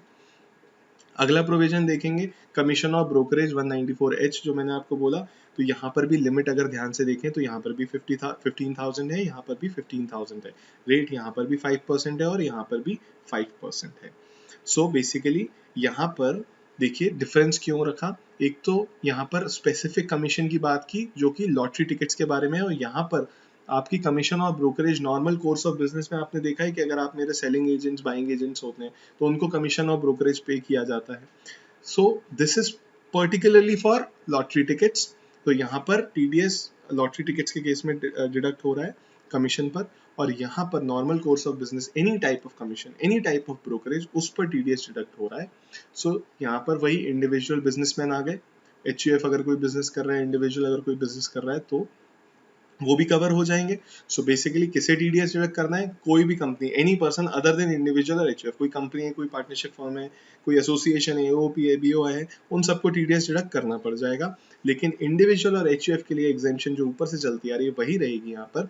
वहां इनके लिए बोला कि अगर आपका टोटल टर्नओवर मतलब बेसिकली 44AB में अगर आप टैक्स ऑडिट के लिए लायबल है तब आपको टीडीएस डिडक्ट करना है, अदरवाइज आपको टीडीएस डिडक्ट नहीं करना। तो हो सकता है मुझे 3 लोगों से कमीशन मिल रहा है, 2 लोग टैक्स ऑडिट कराते हैं तो वो मेरा टीडीएस डिडक्ट कर रहे हैं, otherwise third person who is paying me commission और उनका टैक्स ऑडिट नहीं हो रहा है 44AB में, तो वो मेरा टीडीएस डिडक्ट नहीं करेगा। ठीक है, टीडीएस कब डिडक्ट होगा कमीशन पे? लिमिट क्या है दोनों ही केसेस में? लिमिट क्या है? 15,000 और रेट ऑफ टीडीएस इज 5%। आगे बढ़ सकते हैं, 194I आ गया। So now we are going to discuss 194I. 194I is for rent. Basically आप किसी भी चीज़ का रेंट पेमेंट करते हैं, किसी भी तरह की रेंट का पेमेंट करते हैं तो उस पर टीडीएस डिडक्ट करना होता है। इसमें लैंड बिल्डिंग का रेंट आ जाएगा, प्लांट मशीनरी का रेंट आ जाएगा, फर्नीचर फिक्सचर का रेंट आ जाएगा। तो अगर आप बिजनेस कर रहे हैं, आपने जो स्टोर है या कोई फैक्ट्री है या लैंड है जो आपने किराए पर लिया है और उसका रेंट का पेमेंट आप अपने लैंडलॉर्ड को करते हैं तो उस पर आपको टीडीएस डिडक्ट करना है। यहाँ पर हम थ्रेशोल्ड लिमिट देखेंगे कि एक साल में कितना पेमेंट होगा तब हमें टीडीएस डिडक्ट करना है। क्या 10,000 रुपए का रेंट पे किया उस पर भी टीडीएस डिडक्ट करना है? नहीं। यहाँ पर लिमिट है 2,40,000 इन अ फाइनेंशियल ईयर। तो पूरे साल में अगर 2,40,000 रुपए से ज्यादा का पेमेंट अगर आपने किया तब आपको टीडीएस डिडक्ट करना है। ये लिमिट बोल्ड में दी हुई है क्योंकि ये अमेंडमेंट है। इससे पहले जो लिमिट थी वो 1,80,000 रुपीज पर ईयर की थी, अब वो अमेंड होकर 2,40,000 हो गई है। तो एग्जाम पॉइंट ऑफ व्यू से ये इंपॉर्टेंट हो जाता है। डिडक्ट कौन करेगा? वही सेम जो रूल चला आ रहा है वही उसकी बात करेंगे। सबको डिडक्ट करना है, everybody has to deduct this TDS on rent under section 194I। सिर्फ उन्हें नहीं करना जिन जो ऑडिट के लिए लायबल नहीं है, जो इंडिविजुअल और HUF ऑडिट के लिए लायबल नहीं है उन्हें डिडक्ट नहीं करना। अगर आप ऑडिट के लिए लायबल हैं तो आपको डिडक्ट करना पड़ जाएगा। किसका? एनी रेजिडेंट का। अब रेट्स की बात करते हैं। इसमें बेसिकली जो रेट चलता आ रहा है वही रेट है, बस इसमें अगर आप लैंड बिल्डिंग की बात करें, सिर्फ बिल्डिंग की बात करें, फर्नीचर फिक्सचर की बात करें तो rate of TDS deduction would be 10%। जो रेट हम ऊपर से चलता आ रहा है वही रेट रहेगा। बस only and only in case of plant and machinery और इक्विपमेंट, अगर मैं कोई प्लांट मशीनरी या इक्विपमेंट रेंट पर दे रहा हूं तो उस केस में जो टीडीएस डिडक्ट होगा वो 2% होगा। ठीक है, तो यहाँ पर दो रेट्स हैं रेंट के केस में। अगर प्लांट एंड मशीनरी अगर हम रेंट पे दे रहे हैं और उस रेंट का हम पेमेंट करते हैं तो 2% टीडीएस डिडक्ट होना है, और अगर लैंड बिल्डिंग या फिर सिर्फ बिल्डिंग या फर्नीचर फिक्सचर्स का रेंट पेमेंट अगर हम कर रहे हैं तो उस पर 10% टीडीएस डिडक्ट होना है। चलिए नेक्स्ट क्लॉज पे चलते हैं। नेक्स्ट क्लॉज को स्किप करके मैं 194IA की जगह IB पर आना चाहता हूँ, उसके बाद IA करेंगे। यहाँ पर बोल रहे हैं payment of rent by certain individuals और HUF। अब payment on rent has already been covered by us. 194I में अभी हम पेमेंट ऑफ रेंट ही कवर करके आ रहे हैं, यहाँ पर दोबारा से दे दिया। तो देखते हैं ऐसे क्यों किया इन्होंने, दोबारा से क्यों दिया, ये हम डिस्कस कर चुके हैं क्लास में, देखेंगे। More than 50,000 for a month और पार्ट ऑफ अ मंथ, ये कह रहे हैं more than 50,000 for a month और पार्ट ऑफ द मंथ। मतलब बेसिकली वहां पर जो लिमिट थी 2,40,000 की वो पूरे फाइनेंशियल ईयर के लिए थी। अगर पूरे फाइनेंशियल ईयर में आपका रेंट का अमाउंट 2,40,000 से एक्सीड करता है तो उस केस में वहां पर आपको टीडीएस डिडक्ट करना है। Let us take an example कि मैंने जो रेंट का पेमेंट किया वो 10,000 रुपए पर मंथ था। 10,000 रुपए पर मंथ था तो पूरे साल का 1,20,000 रेंट का पेमेंट मैंने किया। मैं लाइबल हूँ ऑडिट के लिए, ठीक है, जो रेंट का पेमेंट कर रहा है। मैं बिजनेसमैन हूँ, मैंने अपनी एक जो शॉप है वो किराए पर ली थी। So I made a payment of 1,20,000 in the entire financial year and उस पर मुझे टीडीएस डिडक्ट करना है क्या? मेरा ऑडिट होता है 44AB में, मेरा ऑडिट होता है। I am an individual. आपको रेंट पर टीडीएस डिडक्ट नहीं करना 194I के हिसाब से। क्यों? क्योंकि आपका जो लिमिट है 2,40,000 उससे नीचे है।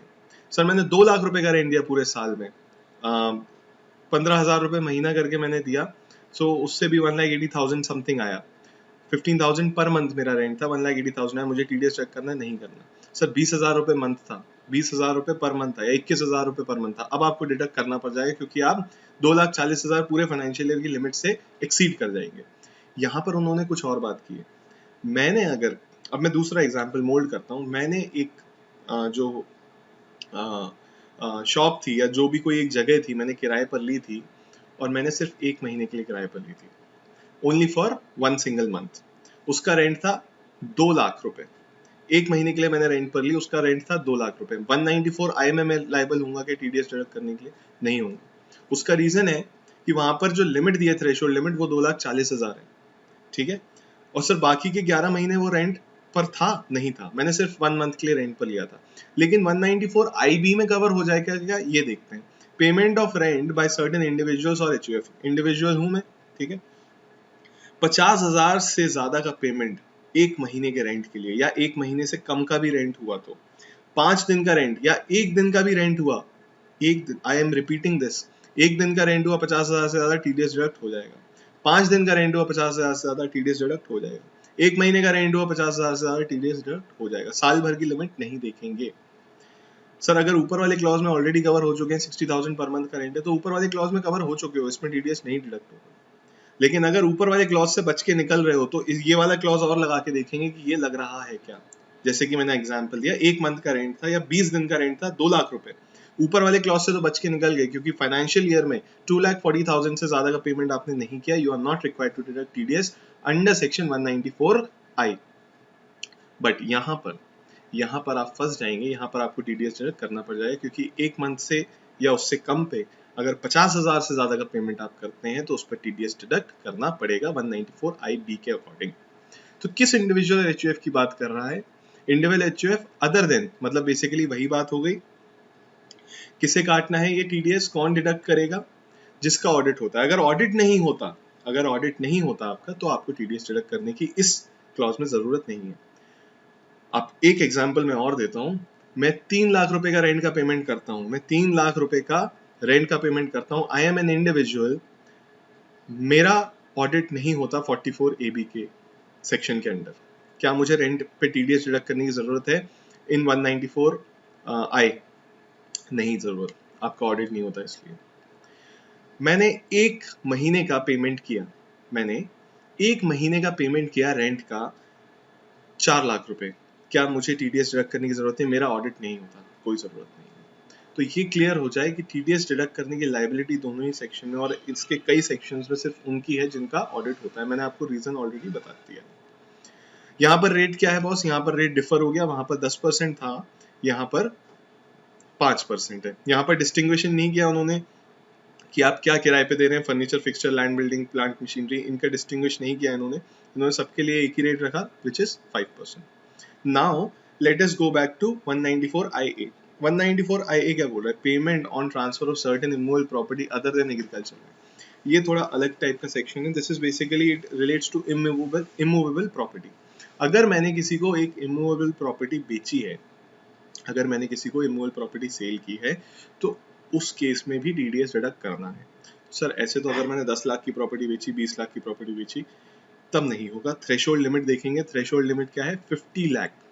अगर 50 लाख या उससे ऊपर का पेमेंट आप कर रहे हैं किसी प्रॉपर्टी को खरीदने की कंसिडरेशन के लिए, तब आपको ये टीडीएस डिडक्ट करना है, ठीक है। जाहिर सी बात है, हमें पता है कि ये किस केस में होता है। ये बेसिकली जो इस पर टैक्स लगता है वो कैपिटल गेन का टैक्स लगता है, right. So this is in a way they are trying to collect. कई बार ये लोग बच के निकल जाते हैं, जो जिसको गेन होता है कैपिटल गेन, वो अपना रिटर्न ही नहीं भरता, ठीक है। तो उनको टैक्स के परव्यू में लाने के लिए ये सेक्शन लेकर आए हैं। सो बट ऐसे छोटे मोटे ट्रांजेक्शन्स के लिए बात नहीं की। Only when the consideration for the immovable property is more then 50 lakh rupees, तब जाके टीडीएस डिडक्ट होगा। कौन डिडक्ट करेगा? भैया जो पेमेंट कर रहा है, जिसने खरीदी होगी प्रॉपर्टी, जो पेमेंट कर रहा होगा, वो टीडीएस डिडक्ट कर लेगा। तो अगर मैंने 40 लाख रुपए पे किए, उस केस में टीडीएस डिडक्ट नहीं करना। और अगर मैंने 40 से ज्यादा, लेट्स से 50 लाख से ज्यादा या 50 लाख का पेमेंट किया किसी प्लॉट ऑफ लैंड के लिए या फिर बिल्डिंग के लिए, what ever immovable property that I am buying, उसके पेमेंट के लिए मैं टीडीएस डिडक्ट करूंगा, ठीक है। यहाँ पर कौन करेगा टीडीएस डिडक्ट? मैंने आपको बताया, जो बायर होगा वही पेमेंट करेगा, तो वही टीडीएस डिडक्ट करेगा। बट क्या उसका ऑडिट कराना जरूरी है तभी डिडक्ट होगा? बिल्कुल नहीं। यहाँ पर देखिए, any person being a transferee, other than उसने कुछ लिखा हुआ है, उसको नहीं पढ़ेंगे। Any person being a transferee. तो अगर आपका ऑडिट नहीं भी हो रहा, अगर आप सैलरीड एम्प्लॉय हैं और आपने अपनी कोई प्रॉपर्टी अपनी आपने कोई प्रॉपर्टी खरीदी है 50 लाख से ज़्यादा की, आपने पेमेंट किया है, उस केस में आपको टीडीएस डिडक्ट करना पड़ जाएगा। ठीक है, ये एक लौता सेक्शन ऐसा है, मैं आपको बता देता हूँ, ये एक लौता सेक्शन ऐसा है जिसमें टैन नंबर लेने की जरूरत नहीं होती। जो टीडीएस डिडक्ट होता है वो पैन के अकॉर्डिंग हो जाता है। देखिए, जहां जहां पर मैंने आपको बताया कि यहाँ पर हर किसी को करना पड़ेगा, सो नॉट एवरीबडी, अच्छा प्रॉपर्टी खरीदना और बेचना everybody does that, right? At some point of time लोग खरीदते बेचते हैं प्रॉपर्टी को, और ये once in a lifetime event भी होता है कई लोगों के लिए। तो उसके लिए मुझे टैन नंबर अलग से लेने की जरूरत नहीं है, तो सिर्फ इस क्लॉज के लिए टैन नंबर लेने की जरूरत नहीं है। इसका जो टीडीएस डिडक्ट होता है वो पैन के बेसिस पे हो जाता है, ओनली सेक्शन जिसमें ऐसा होता है। ठीक है, कितना डिडक्ट करेंगे? देखिए यहाँ पर बहुत ये सोच के रखना, इसको याद करने की जरूरत नहीं। यहाँ पर बहुत बड़ा परसेंटेज हो ही नहीं सकता था, क्योंकि अगर 5 करोड़ की प्रॉपर्टी है तो कह रहे 1%, 10 करोड़ की प्रॉपर्टी मान लीजिए 10% कर देते या 2% कर देते तो बहुत बड़ा अमाउंट हो जाता। तो यहाँ पर बहुत कम परसेंटेज रखा गया, विच इज जस्ट 1%। चलिए नेक्स्ट 194 IC। हाँ, यहाँ पर अदर देन कुछ लिखा था।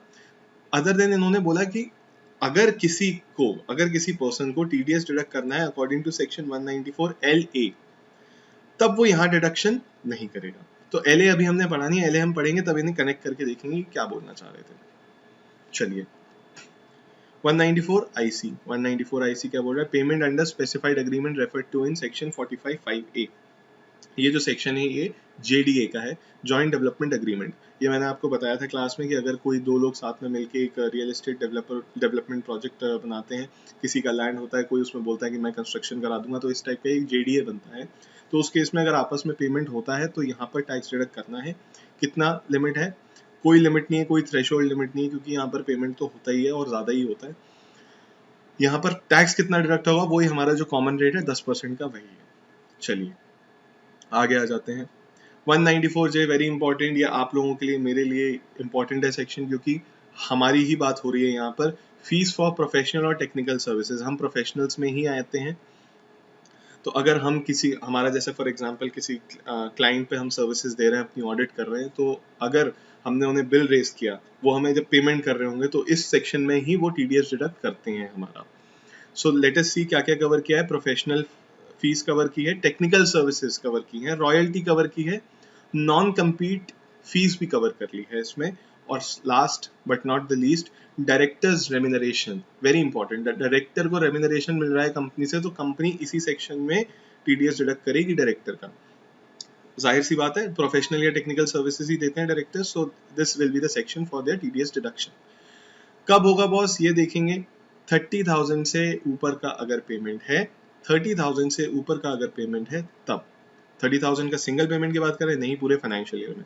मैंने एक क्लाइंट को सर्विसेज दी, उनको मैंने बिल रेज किया पूरे साल में 20,000 रुपए का, मेरा टीडीएस डिडक्ट नहीं करेंगे। मैंने अगर उनको 60,000 का बिल रेज किया, 60,000 का बिल रेज किया, वो टीडीएस डिडक्ट करेंगे। मैंने 10,000 के 5 बिल रेज किए तो भी टीडीएस डिडक्ट होगा, क्योंकि टोटल देखें तो 50,000 एक साल में 30,000 से ऊपर अमाउंट पास हो गया। चलिए टीडीएस डिडक्ट किसे करना है? फिर वही बात आ गई, टीडीएस डिडक्ट उसे करना है जिसकी, वही अगर आपका ऑडिट हो रहा है, जिस भी क्लाइंट को मैंने सर्विस दी, अगर उनका ऑडिट हो रहा है, टैक्स ऑडिट हो रहा है सेक्शन 44AB में, तो उन्हें मेरा टीडीएस डिडक्ट करना पड़ेगा। अच्छा, इसमें एक चीज और है इंपॉर्टेंट, यहाँ पर लास्ट में लिखा है अगर आपने ये जो सर्विसेज ली हैं ये प्योरली अगर पर्सनल पर्पसेस के लिए ली हैं, तब आपको टीडीएस डिडक्ट करने की जरूरत नहीं है। मैं एग्जांपल देके बस समझाता हूँ, आपको समझ में आ जाएगा। लेट अस से मेरा ऑडिट होता है इनकम टैक्स में, आई एम एन इंडिविजुअल, मेरा इनकम टैक्स 44AB के अंडर ऑडिट होता है। मैंने एक और अपना ऑफिस बनवाया, उसके लिए मैंने एक आर्किटेक्ट से प्रोफेशनल सर्विसेज ली, उनको मैंने जो पेमेंट किया वो 2 लाख रुपए 2 लाख रुपए का पेमेंट किया पूरे फाइनेंशियल ईयर में, बिट्स एंड पार्ट्स में किया था। So in this case TDS will have to be deducted under this section, मुझे टीडीएस डिडक्ट करना पड़ेगा। उसी दौरान मैंने उनसे जो सर्विसेज ली थी, मैंने उन्हें 1 लाख का पेमेंट और किया, वो मैंने अपने घर बनवा रहा था, रेजिडेंशियल प्रॉपर्टी बनवा रहा था मैं, उसकी आर्किटेक्चर उनकी सर्विसेज मैंने उसके लिए भी ली थी, अपने रेजिडेंशियल हाउस के लिए। तो उस केस में क्या मुझे उनका टीडीएस डिडक्ट करना है? उस 1 लाख रुपए पे नहीं करना। देखिए पूरी सिचुएशन सेम है, वो पर्पस बदल गया। अगर ऑफिशियल पर्पस के लिए कर रहे हैं, बिजनेस पर्पस के लिए कर रहे हैं, सर्विस ले रहे हैं, उसका पेमेंट कर रहे हैं, then this section will apply. But if you are obtaining services for some personal purpose, this section will not apply. ये देखते हैं यहाँ पर रेट क्या है, मैं बता देता हूँ। 10% ही है रेट, 10% रेट है सिर्फ कॉल सेंटर के केस में, सिर्फ कॉल सेंटर के केस में 2% रेट है। ठीक है, आगे चलते हैं। वेरी इंपॉर्टेंट सेक्शन, ये तो हमें याद रहेगा, 194J हम लोगों का ये सेक्शन है। आइए 194LA आ गया। 194LA क्या बोल रहा है? Compensation on acquisition of certain immovable property other than agricultural land। मतलब अगर हमारी कोई इमूवेबल प्रॉपर्टी थी, गवर्नमेंट ने आके उसको कंपलसरी एक्वायर कर लिया, हमसे छीन लिया, हम रोने लग गए, लेकिन उससे क्या हुआ, गवर्नमेंट ने हमें कॉम्पनसेशन दे दिया। तो कंपलसरी एक्विजिशन हुआ हमारी प्रॉपर्टी का, लेकिन गवर्नमेंट ने हमें कॉम्पनसेशन दिया, तो उस कॉम्पनसेशन जब गवर्नमेंट हमें देगी उस पर टीडीएस काटेगी। बेसिकली मैं अगर बात करूं तो अभी हम एक सेक्शन पढ़ के आ रहे हैं 194IA, उसमें ट्रांसफर ऑफ इमूवेबल प्रॉपर्टी हो रहा था। This is also in some way transfer of immovable property only. यहाँ पर हमारी मर्जी के बिना हो रहा है वो बात अलग है, but otherwise it is a transfer of immovable property only, right. वहां पर हम अपनी मर्जी से बेच रहे थे, यहाँ गवर्नमेंट ने कंपलसरी एक्वायर कर लिया। So in this case, TDS will be deducted by whoever is making the payment to us. Mostly it is some sort of government or government company. ठीक है, चलिए इसके बाद में क्या बात कर रहा था, हाँ लिमिट क्या है। वहां तो 50 लाख की लिमिट थी, यहाँ पर लिमिट है 2,50,000 रुपए की इन फाइनेंशियल ईयर। अगर 2,50,000 से ज्यादा का पेमेंट आपको होता है, अच्छा यहाँ पर कॉम्पनसेशन भी आ रहा है, इनहैंस्ड कॉम्पनसेशन भी आ रहा है। सो लेट अस सपोज एक साल में उन्होंने हमें 2 लाख रुपये, लेट अस से 10 लाख रुपए दे दिए, और हमने कोर्ट में केस कर दिया और वो कोई केस हम जीत गए, तो हमने देखा था अदर सोर्सेज में ये टैक्सेबल हो जाती है। इनहैंस कॉम्पनसेशन का इंटरेस्ट टैक्सेबल होता है, enhance compensation again capital gain में चली जाती है। सो उस केस में यहाँ पर हर साल के लिए लिमिट देखेंगे, तो अगले साल मान लीजिए हमें 3 लाख रुपए मिल जाते हैं इनहैंस्ड कॉम्पनसेशन के, तो उस पर भी टीडीएस डिडक्ट हो जाएगा अंडर दिस सेक्शन। क्लियर है बात? कितने रेट पर डिडक्ट होगा? वहां पर क्या रेट था? वहां पर रेट था 1%, यहाँ पर रेट क्या है 10%। अच्छा डिडक्ट कौन करेगा? जो भी कंपलसरी एक्वायर कर रहा होगा लैंड को, या फिर हमारे जो भी मूल प्रॉपर्टी है। ठीक है, वहां पर 1% रेट था, यहाँ पर 10% है। डिफरेंस है, देखिए लिमिट वहां पर थी 50 लाख रुपए, यहाँ पर लिमिट है 2.5 लाख रुपए।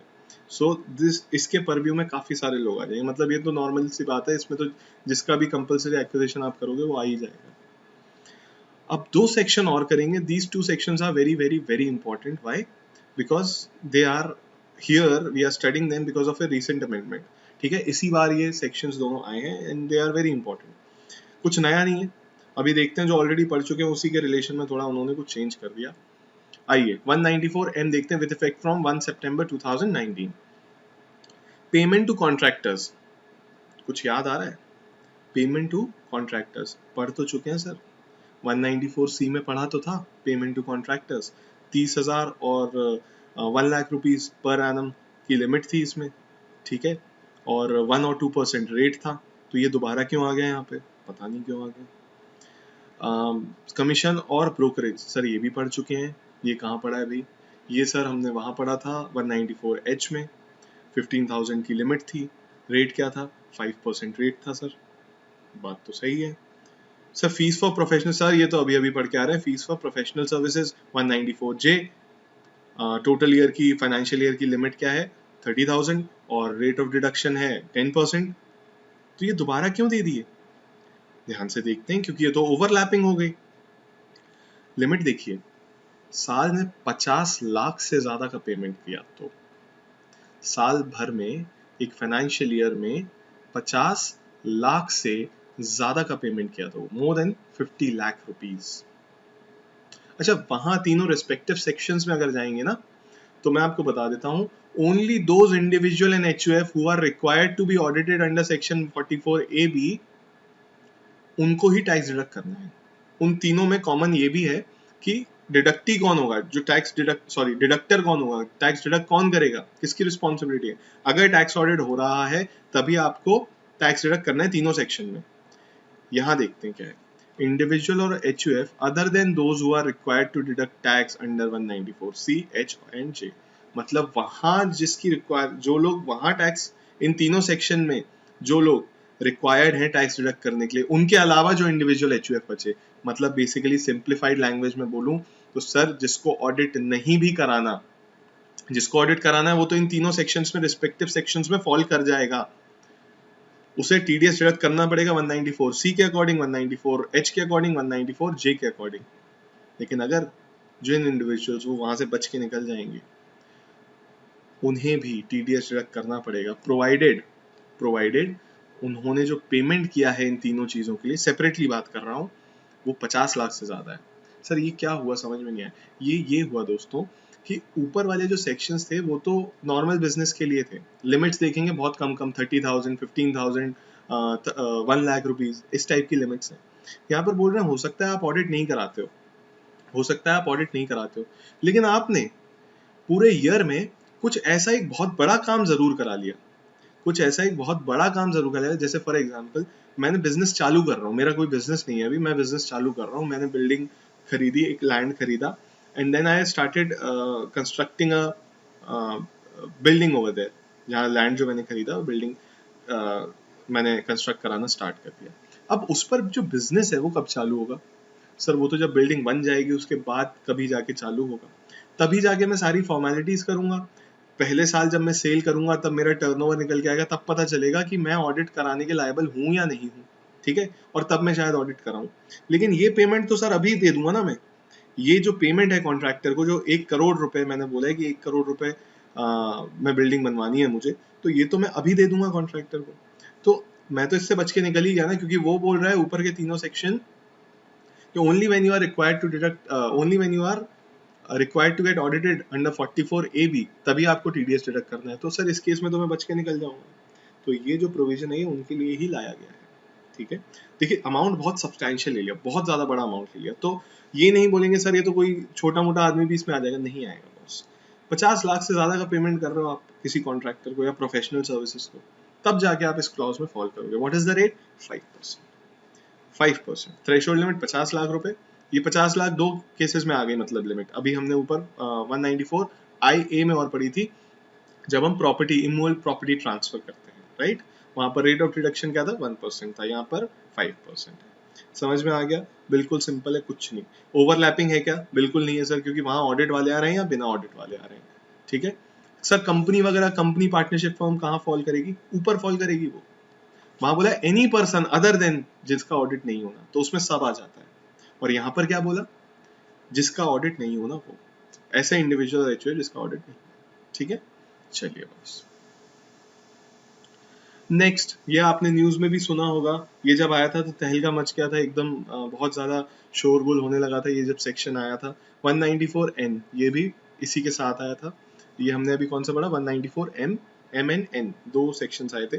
यहाँ पर क्या बोल रहे हैं? कैश विड्रॉल, अगर आपने बैंक से 1 करोड़ से ज्यादा रुपए विड्रॉ किए एक साल में किसी बैंक से या फिर किसी कोऑपरेटिव सोसाइटी से जो बैंकिंग फंक्शंस देती है या फिर किसी पोस्ट ऑफिस से, तो उस पर भी टीडीएस डिडक्ट होगा, ठीक है। कितना डिडक्ट होगा? 2%। लेकिन यहाँ थोड़ी सी इसको ध्यान से देखेंगे, 2% on the sum exceeding ₹1 crore, 2% of the sum exceeding ₹1 crore. मतलब अगर मैंने बैंक से 1 करोड़ 50 लाख रुपए एक साल में विड्रॉ किए, so the TDS of 2% will be deducted on 50 lakh rupees only. 1 crore पे TDS डिडक्ट नहीं होगा, सिर्फ 50 लाख पे। सर मैंने 1 करोड़ 20 लाख रुपए निकाले तो सिर्फ 20 लाख रुपए पे TDS डिडक्ट होगा, वो भी 2%, ठीक है। तो ये कैश विड्रॉल्स पे है, ध्यान रखेंगे। 1 194M, 2 194N, रेंट वाला जो सेक्शन 194I उसमें लिमिट चेंज हुई है, ठीक है। 3 ये हो गए, और एक और हमने ऊपर पढ़ा था,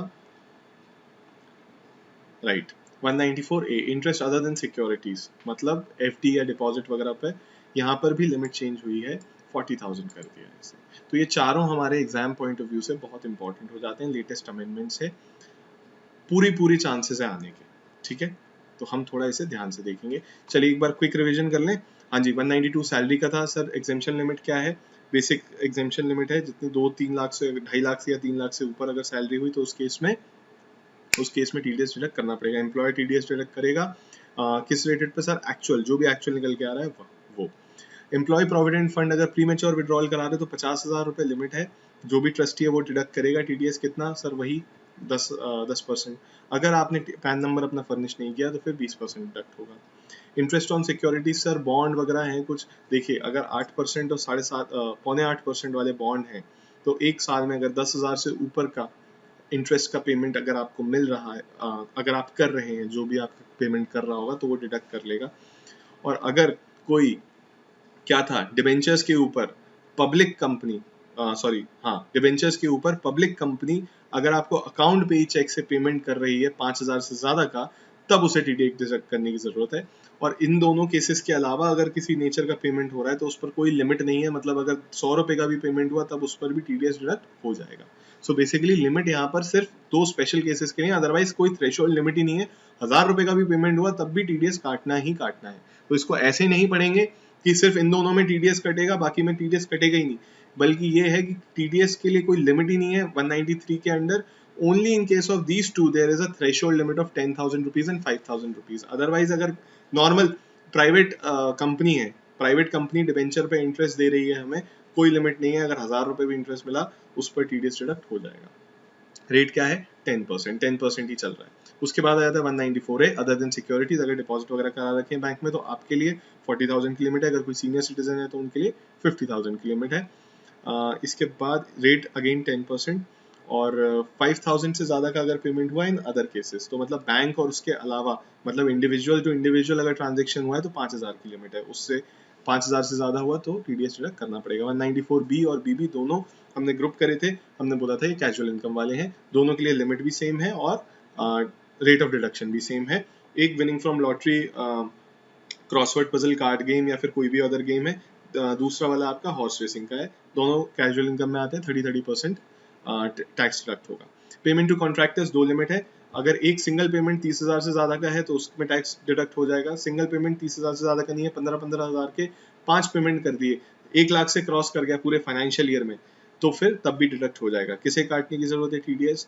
बॉस, कोई भी अगर सेंट्रल स्टेट गवर्नमेंट ये सारी इन्होंने यहाँ पर दे दी है और जिसका ऑडिट होता है 44AB में, उसे TDS डिडक्ट करने की जरूरत है। इस सेक्शन में क्या रेट रहेगा सर? 2% रहेगा, 1% एंड 2 रेट रहेंगे, 1% एंड 2%। अब सीधी सी बात है, मैंने आपको बताया था इसे कैसे याद करना है। छोटे आदमियों के लिए छोटा रेट, बड़े आदमियों के लिए बड़ा रेट। छोटे आदमी कौन? इंडिविजुअल एंड HUF, उनके लिए 1%। मगर आप ये ये कैसे देख के होगा कि जो पे कर रहा है उसे देखेंगे इंडिविजुअल HUF या जो पेई है उसे देखा जाएगा? जो पेई है उसे देखा जाएगा। टैक्स किसका काट रहे हैं बॉस? उसका काट रहे हैं। ये ना तो टैक्स हमारा है, कुछ हमारा नहीं है, ठीक है? तो जो छोटा आदमी बड़ा आदमी आप जिसे देखोगे, जिसका आप टैक्स डिडक्ट कर रहे हो, अगर वो इंडिविजुअल या HUF है तो आपको 1% डिडक्ट करना है, और अगर वो कंपनी है या पार्टनरशिप फर्म है तो आप 2% डिडक्ट करेंगे, ठीक है? नेक्स्ट, इंश्योरेंस कमीशन 194D, 15,000 से ज्यादा का अगर पेमेंट किया 5% लिमिट है। 194DA, ये दोनों D और DA इंश्योरेंस से रिलेटेड है। यहाँ पर इंश्योरेंस कमीशन की बात की है, यहाँ पर LIC पॉलिसी का अगर कोई पेमेंट आपको मिल रहा है तो उसके लिए लिमिट है 1 लाख रुपीज। जो डिडक्शन होगा वो आपका 1% होगा। यहाँ पर अगर 1 सितंबर 2019 के बाद है तो amount of deduction, rate of deduction would be 5%। तो बेसिकली इसको मैच करने के लिए उन्होंने ये अमेंडमेंट कर दिया है।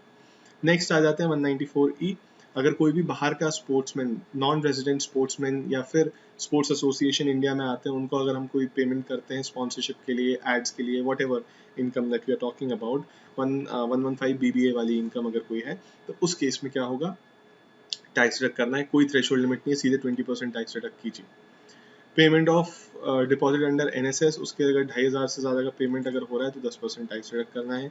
Commission on sale of lottery tickets, 15,000 से ज़्यादा का पेमेंट हो रहा है 5%। ये बेसिकली अगर लॉटरी टिकट्स की बात करें आप, तो ये जो कमीशन वाला सेक्शन है इसके जस्ट बाद जो आ रहा है, इसी की लिमिट्स यहाँ पर लगी हुई हैं। 15,000 in a financial year, 15,000 in a financial year, rate 5%, यहाँ भी 5%। अगले सेक्शन पे आ जाते हैं। तो लॉटरी टिकट्स के केस में क्या है? Commission on sale of lottery tickets 15,000 limit है और 5% टैक्स है।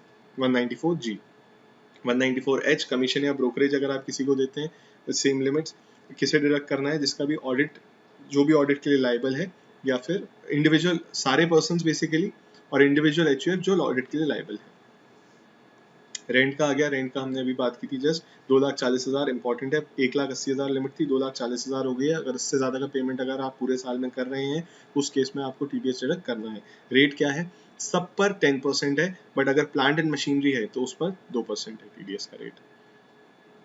194I(B) की बात करते हैं। अगर आपने एक मंथ, यहाँ तो पूरे साल की लिमिट थी, यहाँ पर एक मंथ की लिमिट है, 50,000 से ज़्यादा है तो उस केस में 5% TDS डिडक्ट करना है। 194IA किसका है, अगर आप अपनी इमूवेबल प्रॉपर्टी ट्रांसफर करते हैं, जो कंसिडरेशन का पेमेंट कर रहे हैं, मतलब आप खरीद रहे हैं और कंसिडरेशन का जो पेमेंट आप कर रहे हैं 50 लाख से ज़्यादा का है, आपको TDS डिडक्ट करना है 1%।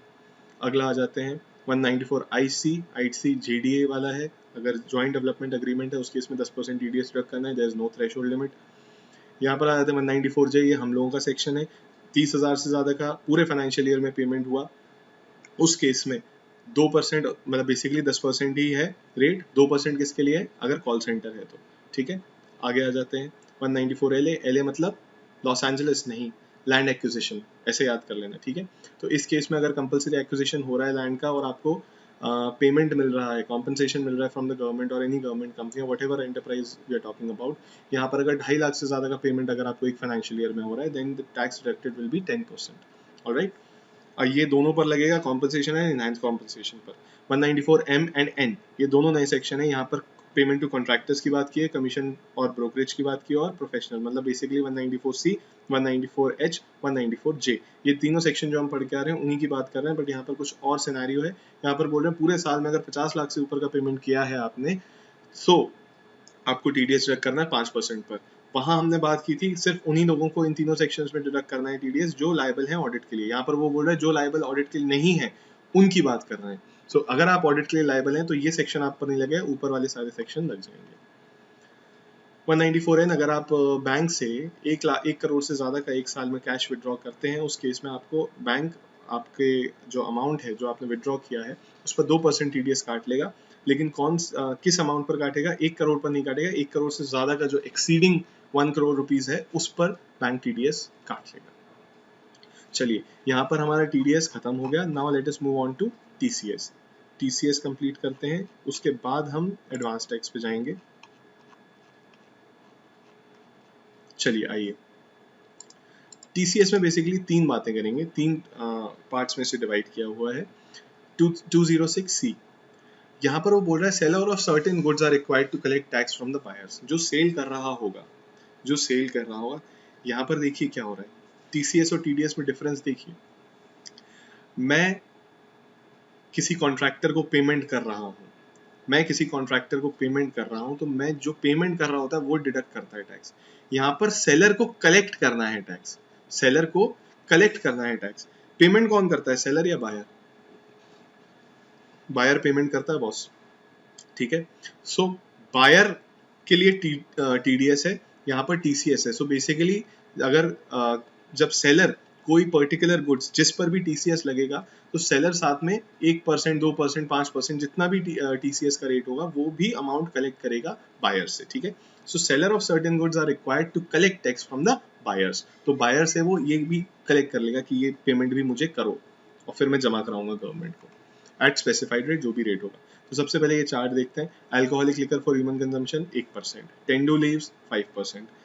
तो ये आपको याद करने पड़ेंगे, ये रेट हैं, ठीक है। स्क्रैप के मिनरल, बीइंग कोल, लिग्नाइट और आयरन ओर, तो ये एक बार आप देख लीजिएगा, याद कर लीजिएगा। बस एक बार रीडिंग करने से ही समझ आ जाएगा। यहाँ पर बेसिकली सबसे पहले तो alcoholic liquor for human consumption की बात की है, फिर टेंडू लीव्स की, फिर यहाँ पर तीनों पॉइंट्स में टिम्बर की बात की है, फिर स्क्रैप की बात की है और मिनरल्स की बात की है। मिनरल्स भी कौन से, कोल, लिग्नाइट और आयरन ओर। तो एक बार इस चार्ट को देखेंगे।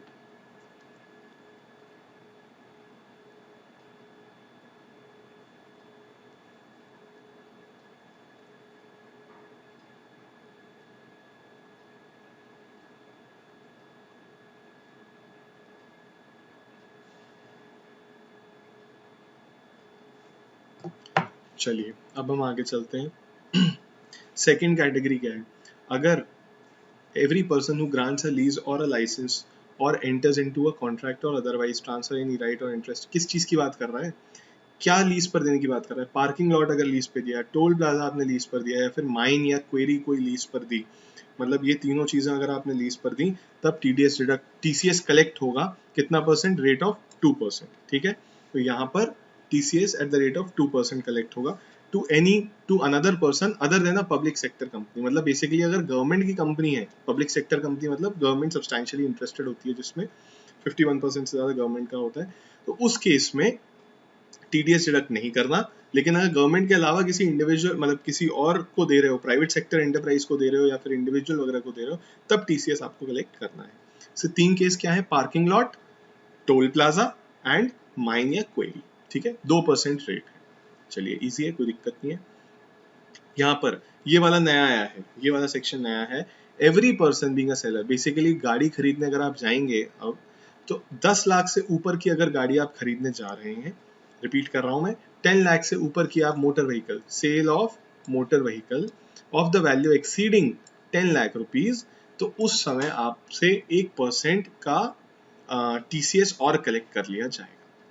मतलब अगर आप कोई गाड़ी खरीदने गए, आप let us suppose Swift Dzire खरीदने गए, 6 लाख to 8 लाख की गाड़ी आती है वो, तो इस पर टीसीएस नहीं लगेगा आपका। लेकिन अगर आप सियाज, जो मारुति की सियाज कार है, अगर वो परचेज करने गए, तो वो उसका कुछ मॉडल्स आई गेस 10 से ऊपर ही है।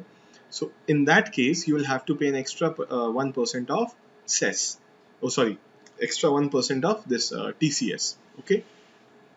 चलिए, तो हमने क्या 3 बातें देखी। यहाँ पर हमने सर्टेन गुड्स की बात की जिस पर टैक्स टीसीएस कलेक्ट होगा, alcoholic liquor for human consumption, tendu leaves पे 3 पॉइंट्स आपके टिम्बर के आ गए, और उसके बाद स्क्रैप एंड मिनरल्स, ये रेट्स दिए हुए हैं। टिम्बर के लिए 2.5% ही है, ऐसे याद कर लेंगे। स्क्रैप और मिनरल्स के लिए 1% है। यहाँ पर अल्कोहलिक लिकर के लिए भी 1% है, और 5% सिर्फ और सिर्फ टेंडू लीव्स के लिए है। नेक्स्ट हमने बात की, अगर पार्किंग लॉट, टोल प्लाजा या माइन वगैरह आप किराए पर दे रहे हैं, लीज पर दे रहे हैं किसी को other than a public sector company, उस केस में टीसीएस कलेक्ट होगा 2% के रेट पर। नेक्स्ट, कार लेने अगर आप जा रहे हैं, 10 लाख से ऊपर की गाड़ी ले रहे हैं, कुछ लग्जरी कार लेने जा रहे हैं, तो आप पर 1% टीसीएस कलेक्ट करा जाएगा सेलर द्वारा। So basically, if you go to Prem Motors and you purchase a Maruti Ciaz, Prem Motors is going to collect 1% of TCS from you. Okay, चलिए, simple है। Only three categories of sections that we have covered. We are talking about certain goods over here, and then after that we are talking about this parking lot, toll plaza and mine वगैरह। and उसके बाद तीसरे पे हम बात कर रहे हैं this motor vehicle, right? Rates क्या क्या है यहाँ पर, अलग अलग रेट्स दिए हुए हैं। यहाँ पर 2% है, यहाँ पर 1% है, so not a big deal. Now let us go to advance tax. इतना ही है टीसीएस में, इससे ज़्यादा याद करने की ज़रूरत नहीं। Now let us cover advance tax. Now let us see advance payment of tax. Basically advance tax की बात कर रहे हैं, section 207 and 208। What is advance tax? जैसे मैंने टीडीएस के बारे में आपको बैकग्राउंड दिया था, मैंने आपको बताया था कि सैलरीड एम्प्लॉय है तो वो बाद में जाके पेमेंट करेगा 1.5 साल बाद, या 1 year 4 months after like earning the income. Same goes for a businessman also. अगर मैं एक बिजनेसमैन हूँ, ठीक है, और मेरा रिटेल बिजनेस है, let us suppose, so there is no tax deduction. मैं कोई कॉन्ट्रैक्टर होता तो जितने भी लोग मुझे पेमेंट कर रहे हैं वो 194C में मेरा टीडीएस डिडक्ट कर लेते हैं। But I am running a retail counter, ठीक है, तो वो लोग कौन होते हैं? वो लोग नॉर्मली जैसे कोई भी गुड्स वगैरह परचेज करते हैं, तो अब जैसे डिपार्टमेंटल स्टोर है, डिपार्टमेंटल स्टोर में 2 करोड़ 3 करोड़ इतना टर्नओवर है उनका, और उनका टैक्स का पेमेंट भी 10-15 लाख रुपए टैक्स का पेमेंट वो साल में होगा। इतना ही होता है, वो लोग ज़्यादा पेमेंट नहीं करते हैं। बिजनेस के केस में 10-15-20 लाख रुपए साल का पेमेंट होगा टैक्स का, ठीक है। तो उस केस में गवर्नमेंट कहती है, अब यहाँ भी प्रॉब्लम है गवर्नमेंट को। क्या प्रॉब्लम है? गवर्नमेंट बोलती है कि ये पूरे साल कमाएंगे, उसके बाद जब इनका ऑडिट होगा, मान लीजिए 3-4 करोड़ का टर्नओवर है, तो 44AB में ऑडिट भी कराना है। तो ऑडिट कराना है तो उसके लिए डेट क्या है? Last date of filing the return September, ठीक है, September end 30 September of the next financial year आपको ऑडिट कराना है, और उसी समय आपको रिटर्न फाइल करना है। सो वो कह रहे हैं ये तो और लेट हो गया हमें, ये तो और लेट हमें टैक्स जमा कराएंगे। तो इन्होंने बोला कि आप तब ऑडिट कराइएगा, वो कराइएगा, कोई दिक्कत नहीं है, लेकिन आप जो पैसे जो आपका टैक्स बन रहा है ना, वो आप टाइम टू टाइम जमा कराते रहिए। अब वो कैसे जमा होगा, क्या होगा, वो बात अभी करते हैं नीचे आके, but let us see what the clauses are saying. Tax shall be paid in advance during a financial year in respect of total income of the assessee. जितनी भी टोटल इनकम होगी आपकी, उसके रिलेशन में आपको टैक्स एडवांस में payment करना पड़ेगा। ये बहुत इंपॉर्टेंट है। कब करना है एडवांस टैक्स का पेमेंट? अगर टोटल टैक्स लाइबिलिटी, इनकम की बात नहीं हो रही है, इनकम की बात नहीं हो रही है, आई रिपीट, इनकम की बात नहीं हो रही है, टोटल टैक्स लाइबिलिटी पूरे साल में जो आपको पे करनी है वो 10,000 से ऊपर हो, 10,000 या उससे ऊपर हो, तब आपको एडवांस टैक्स जमा कराना है। मेरा टोटल साल में 5,000 रुपए का टैक्स बन रहा है, I don't need to pay advance tax to the government. ठीक है। सेकेंड, अगर आप एक इंडिविजुअल हैं जिसकी एज 60 इयर्स या उससे ज़्यादा की हो गई है, तो आपको और आपकी कोई पीजीबीपी की कोई इनकम नहीं है, तो आपको टैक्स एडवांस टैक्स जमा कराने की ज़रूरत नहीं है। अब ये देखते हैं कि एडवांस टैक्स कितने कब कब जमा कराना पड़ता है। तो सबसे पहले हम बात करेंगे जिन्होंने 44 AD या 44 ADA ऑप्ट नहीं किया है, मतलब 44 AD और 44 ADA क्या है? Presumptive income. Okay, presumptive income वाले सेक्शन है, तो जिन्होंने ये दोनों सेक्शंस ऑप्ट नहीं किए हैं उनको एडवांस टैक्स कब कब जमा कराना है। हम क्वार्टरली चलते हैं, इसमें हम कर चुके हैं ये सेक्शन, बट अगेन हम क्वार्टरली बात करेंगे। So let us start our year from April to March. Year होता है हमारा फाइनेंशियल ईयर। पहला क्वार्टर कहाँ से स्टार्ट होता है? अप्रैल से। When does it end? In June. April, May, June. So basically 4 quarters होते हैं। Quarter is 25% of the total, right. So June में आके आपको मैं एक तरह से बोलूं तो साल का 25% पार्ट खत्म हो चुका है जून में, right. When your first quarter ends 25% of the entire year is gone, right. तो वो ये बोल रहे हैं कि 15 जून तक, 30 जून को आपका क्वार्टर खत्म हो गया है, 15 जून को पेमेंट कर दो टैक्स का। कितना सर? 25% साल खत्म हो गया, वो कह रहे हैं 15% कर दो, वो कह रहे हैं 15% कर दो, ठीक है। सो 15 जून तक, मतलब फर्स्ट क्वार्टर के 15 दिन खत्म होने के 15 दिन पहले तक 15% जमा करा दो, ठीक है। दूसरा क्वार्टर सर जुलाई, अगस्त, सितंबर, सितंबर में खत्म होता है, 15 दिन पहले फिर जमा करा दो। सर कितना साल खत्म हो गया? Sir 50% of the year has ended, 50% खत्म हो गया, 45% तक का टैक्स अमाउंट डिडक्ट जमा करा दो, 45% का टैक्स अमाउंट जमा करा दो। अब अगले क्वार्टर की बात करेंगे। सर अक्टूबर, नवंबर, दिसंबर 31 दिसंबर को क्वार्टर खत्म होगा, आप 15 दिन पहले 15 दिसंबर को जमा करा दीजिए। टोटल कितना होगा आपका? कितना year, what part of the year has been gone? 75% साल खत्म हो चुका है सर, 3 क्वार्टर निकल गए हैं, 75 जमा करा दो boss. 75% of your total tax liability जमा करा दीजिए, ठीक। सर मार्च, अगले क्वार्टर, जनवरी, फरवरी, मार्च 31 मार्च से 15 दिन पहले, 15 मार्च को आप कितना, पूरा साल खत्म हो गया सर अब तो, हाँ 100% of the year is about to end, कोई दिक्कत नहीं है, कह रहा पूरा टैक्स जमा करा दो जितना भी बनता है, पूरा टैक्स जमा करा दो जितना भी बनता है। एक बार एग्जाम्पल लेके करते हैं। मेरी टैक्स लायबिलिटी टेंटेटिव, देखिए एक्चुअल तो पता नहीं होती किसी, लास्ट ईयर के बेसिस पे करा देते हैं, क्योंकि लास्ट ईयर से कितना डिफरेंस आ जाएगा। कहते हैं लोग सर हमें पता ही नहीं है तो हम कैसे जमा करा दें अपनी। So just take an example of last year कितना टैक्स जमा कराया था सर? 10 लाख। इस साल क्या होगा? 12 लाख हो जाएगा ज्यादा से ज्यादा। So there is an increase of 10-15% at most, इससे ज्यादा तो ऐसे सब्सटैंशियल इंक्रीज तो होगा नहीं। पिछले साल 10 लाख टैक्स जमा कराया था, इस साल 20 लाख करा रहे हैं, या इस साल 15 लाख टैक्स जमा करा रहे हैं। This does not happen, let's be practical. एक वन ऑट केसेस में ऐसा हो सकता है, but normally it doesn't happen. So last year के उससे एग्जाम्पल से देख लीजिए, ठीक है। और थोड़ा बहुत टर्नओवर आपको साल के बीच में लग रहा है, टर्नओवर बहुत ज्यादा आ रहा है, पिछली बार से 1.5 टाइम सेल आ रही है, तो टैक्स भी उतना ही जमा करा दो, ज्यादा जमा करा दो थोड़ा, राइट। सो 15 जून को हम देखेंगे। लेट अस सपोज हमारी टोटल साल की हम असेस कर रहे हैं कि लाइबिलिटी थी हमारी 1 लाख रुपए, तो कह रहे हैं 15 जून तक 15,000 जमा करा दो, 15 सितंबर तक 45 जमा करा दो। सर 15,000 ऑलरेडी करा चुके हैं, तो फिर 30,000 और करा दो। मतलब उनको तो total 45% of your entire tax liability चाहिए, तो 1 लाख का 45% 45,000 हो गया, तो कह रहे हैं 45,000 तक जमा करा दो। अगर आप ऑलरेडी 15,000 जमा करा चुके हो तो 30,000 जमा करा दो। सर पिछली बार हमने सिर्फ 10,000 जमा कराए थे, तो बॉस 10,000 जमा कराए थे तो आप 35,000 करा। सर पिछली बार हमने ज्यादा जमा करा दिए थे, हमने 30,000 जमा करा दिए थे, तो इस बार से 15,000 जमा करा। तो टोटल देखना है। 15 सितंबर को आके वो पुरानी बात भूल जाएगा, वो तो कहेगा अब तक 45% जमा हो जाना चाहिए। सेम गोज विद 15 दिसंबर तक आपको 75 डिपॉजिट करने पड़ेंगे, और 15 मार्च तक पूरे 1 लाख टोटल डिपॉजिट करने पड़ेंगे। अगर आप प्रिजम्पटिव इनकम के लिए ऑप्ट करते हैं 44AD या 44ADA, ये बिजनेस के लिए था और ये प्रोफेशनल्स के लिए था। तो इस केस में आपको 15th March of the financial year के पहले पहले पूरा का पूरा अपना एडवांस टैक्स डिपॉजिट करना है। तो वहां पर बेसिकली स्लैब्स नहीं बनाए हुए, इंटरवल्स नहीं बनाए हुए, वहां पर वो बोल रहे 15 दिसंबर तक जमा करा दो, कोई दिक्कत नहीं। ठीक है सर, अगर नहीं कराया तो क्या? पहले कहते हैं ज्यादा करा दिया तो कभी पॉजिटिव भी सोचा करो। 1 लाख टैक्स बन रहा था सर, हमने 1.5 लाख जमा करा दिया, कोई दिक्कत नहीं है, रिफंड मिल जाएगा। जैसे टीडीएस में हमने बात की थी, अगर सर टीडीएस ज्यादा काट लिया हमारे एम्प्लॉयर ने या किसी भी और किसी ने, तो उस केस में क्या होता है, रिफंड मिल जाता है। जब आप एंड में असेसमेंट करते हैं और टीडीएस एक्चुअल में ज्यादा आ रहा होता है या फिर tax paid is more than the tax payable, then you get a refund, right. इस केस में भी if you deposit more advance tax than your actual payable, जैसे 1 लाख रुपए पेएबल था tax and if you have deposited 1,15,000 you will get a refund of 15,000 rupees, that is not a problem. लेकिन अगर कम जमा कराया तो क्या होगा सर? 1 लाख जमा कराया था हमने, 90,000 ही जमा कराया, बॉस इंटरेस्ट लग जाएगा।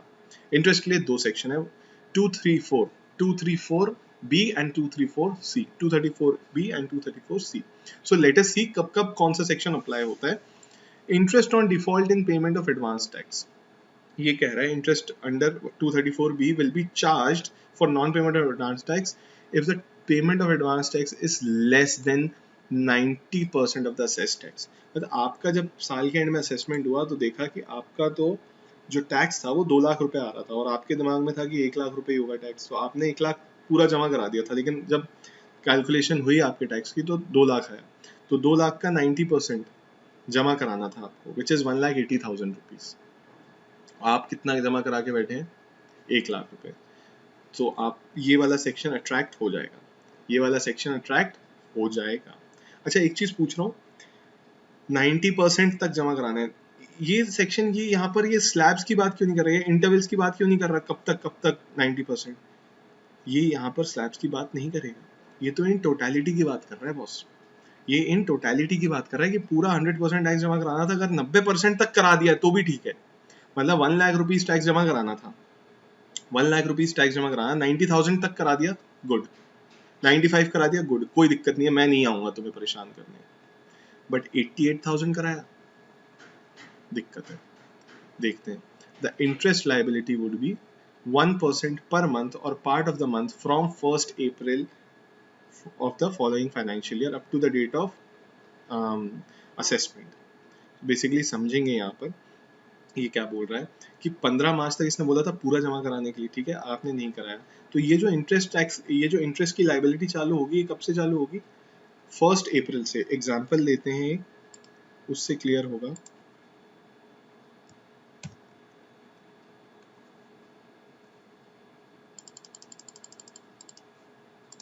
लेट अस से आपकी 1 लाख की लाइबिलिटी थी टैक्स की, आपने डिपॉजिट कितना किया? 90,000, ठीक है। कैसे कैसे डिपॉजिट किया इसको हम ब्रेक भी कर लेते हैं तो आसानी हो जाएगी हमें। Q1, Q2, Q3, Q4, ठीक है। टोटल आपने 90,000 डिपॉजिट करवाया। आपको करवाना कितना था डिपॉजिट, एक बार ये भी देख लेते हैं। यहाँ पर आपको सर इसका 15% जमा कराना था सर, ठीक है, 15,000। सर यहाँ तक आके टोटल 45,000 जमा कराना थे, यहाँ आके 3rd क्वार्टर के अंदर 75,000 और यहाँ आके पूरा जमा करा देना था, ठीक है। तो मैं कहा लेट सपोज आपने यहाँ 10,000 जमा कराए, यहाँ पे आप यहाँ पर आके आपने टोटल 40,000 जमा करा दिए थे, ठीक है। यहाँ पर आके आपने 70,000 जमा करा दिए थे और यहाँ आते आते आपने 90,000 जमा करा दिए थे। ये मैं ऐसे कम करके 80,000 कर देता हूँ, ठीक है। तो बेसिकली आपने टोटल टैक्स कितना जमा कराया? 80,000 जमा करा दिया, ठीक है। कितना जमा कराना था सर? 1 लाख जमा कराना था, ठीक है। 234B एप्लीकेबल हो जाएगा, ठीक है। किस पर लगेगा? क्यों? क्योंकि आपने 90%, 90,000 रुपए आपको जमा कराने थे, आपने 80,000 ही जमा कराए, ठीक है। 90% जमा करा देना था आपने, 80,000 ही जमा कराए। Interest liability would be 1% per month और part of the month from 1st April to the regular assessment. मान लीजिए आपने अपना जुलाई में रिटर्न फाइल कर दिया, 31 जुलाई को आपने फाइल कर दिया, तो ये आपका जो इंटरेस्ट है वो कब से लगेगा, 1 अप्रैल टू 31 जुलाई। कितना हो गया ये, अप्रैल मई जून जुलाई, 4 मंथ्स।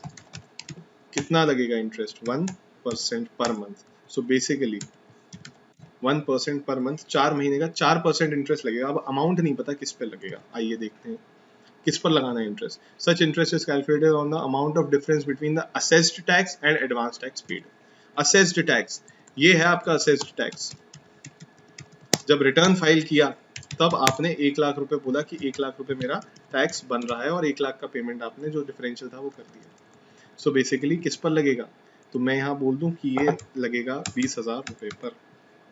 करते देखते हैं कैलकुलेशन, ध्यान से देखेंगे। 20,000 मैं से ऊपर कर देता हूँ थोड़ा।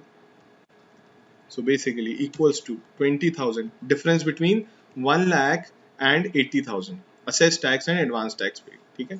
20,000 into 1% into कितना, कितने मंथ्स का लगाना है, 4 मंथ्स का सर।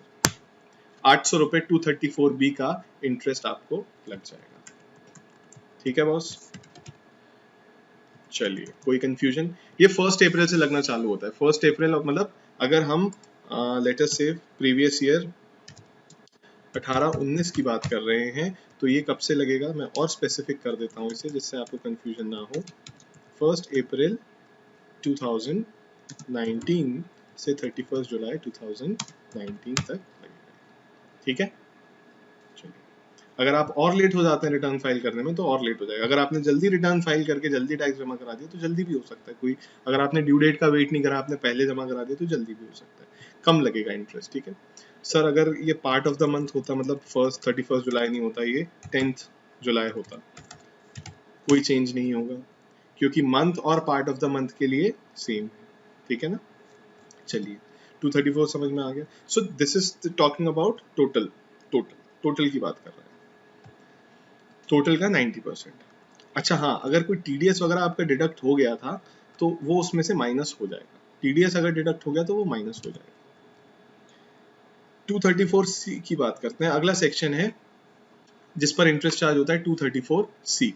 234C क्या बोल रहा है बॉस, 234C बोल रहा है सर मान लो हमने 90% तो जमा करा दिया, इस केस में कहता हूँ 90% तो जमा करा दिया, लेकिन यहाँ जो ये जो आपके स्लैब्स दिए हैं आपने अगर इनका वायलेशन किया तो 234B तो कुछ नहीं बोलता क्योंकि उसे टोटलिटी से मतलब है। 234C एक्टिव हो जाता है। 234C देखते हैं क्या बोल रहा है।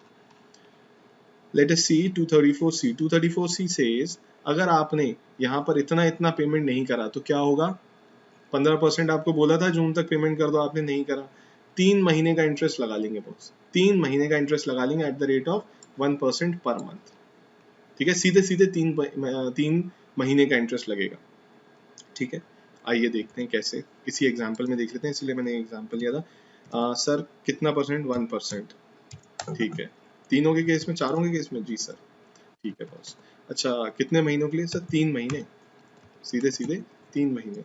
सर लेकिन एक चीज समझ नहीं आ रही, क्या नहीं समझ में आ रही, ये तीनों महीने में लगेगा वो बात तो ठीक है, लेकिन यहाँ तो 3 महीने लेट किया वो तो ठीक है, लेकिन ये तो मार्च का है ना, तो यहाँ तो बचा ही 1 महीना था, तो यहाँ 3 महीने क्यों होगा, यहाँ पर 1 मंथ होगा, ठीक है, क्योंकि ये मार्च वाला है, लास्ट क्वार्टर है, तो बचे ही 15 दिन थे, तो यहाँ पर 1 मंथ होगा, ठीक है।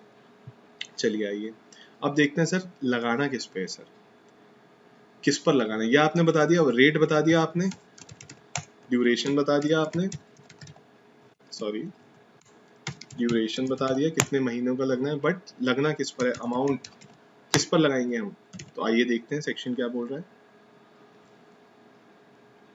Tax chargeable on tax due on return income, नहीं, 1% per month for the specific period in column. Basically क्या बोल रहा है, current income before the due date below specified percentage.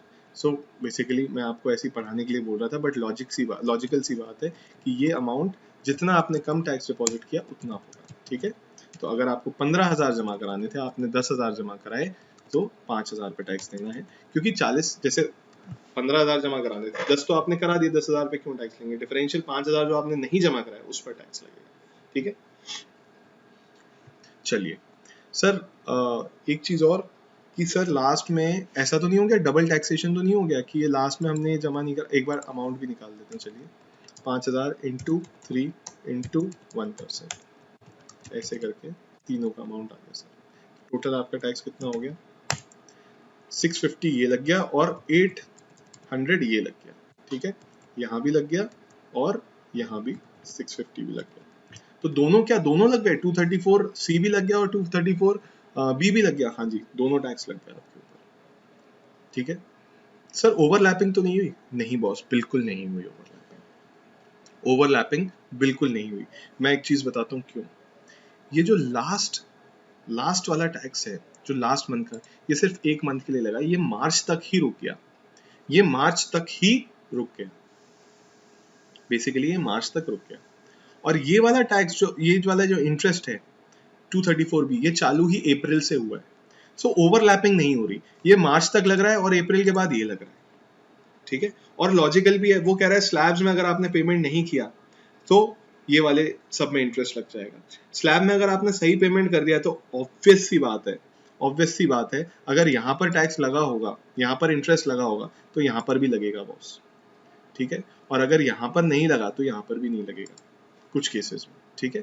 So overlapping नहीं हो रही, ऐसा नहीं होगा कि एक ही अमाउंट पर यहाँ भी 234B का भी लग रहा है और 234C का भी लग रहा है, ठीक है।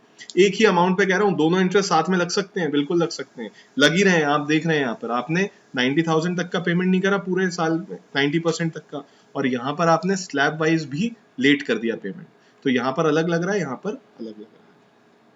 चलिए क्लियर है, कोई दिक्कत। यहाँ पर एक बात और बोलिए, यहाँ जब आप देखेंगे तो बेसिकली यहाँ पर कितना परसेंटेज था सर, 15%, 45%, 75%, 100%, राइट। वो बोल रहे हैं 234C तभी लगेगा जब इस केस में आपने 12% से कम अमाउंट का पेमेंट किया होगा और यहाँ पर 36% से कम का, मतलब 12,000 से कम का पेमेंट किया है क्या, हाँ किया है बॉस, 12,000 से कम का पेमेंट किया है तभी लगेगा। और अगर यहाँ पर आने तक 36% से कम का पेमेंट किया होगा तभी लगेगा। तो यहाँ आपने 36 से कम का किया है क्या, नहीं सर हमने तो 40 का कर दिया है, तो इस केस में ये वाला नहीं लगेगा। समझ में आई बात।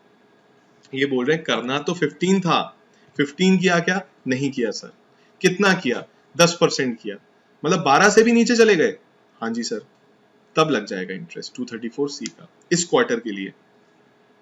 अगले क्वार्टर की बात करते हैं, कितना करना था सर, 45% करना था, कितना किया, 40% करा, अच्छा मतलब 36% से तो ज्यादा कर दिया ना, जी सर, नहीं लगेगा।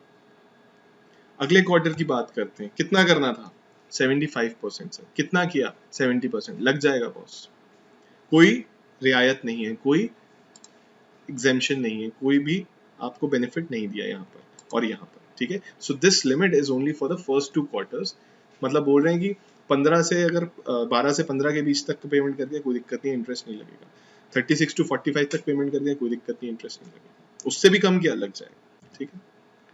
आइए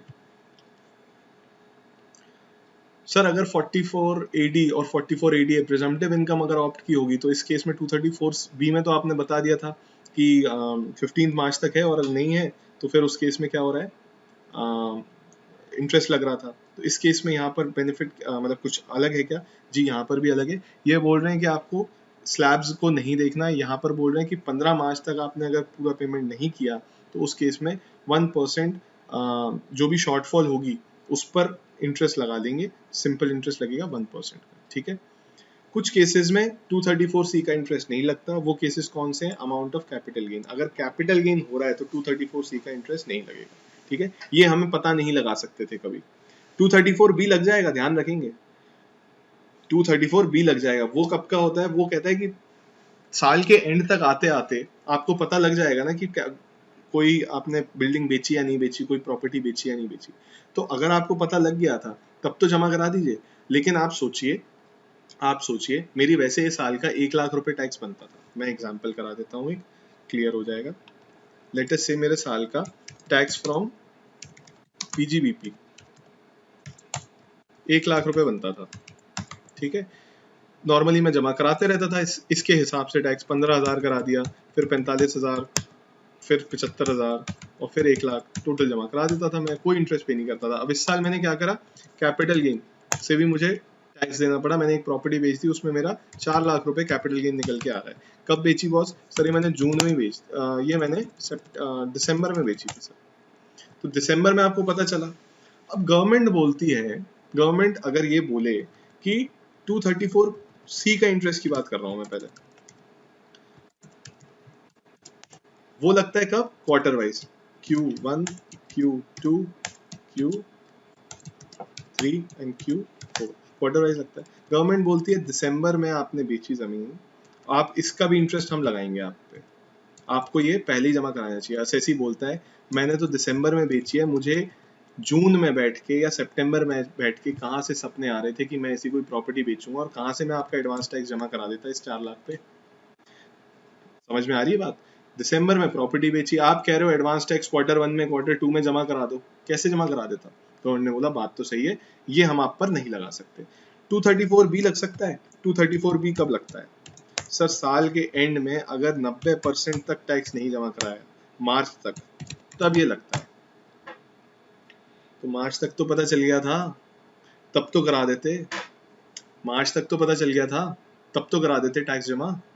तो अगर वहां पर भी नहीं कराया तो 234B जो है वो एक्टिव हो जाएगा कैपिटल गेन के केस में, 234C नहीं होता।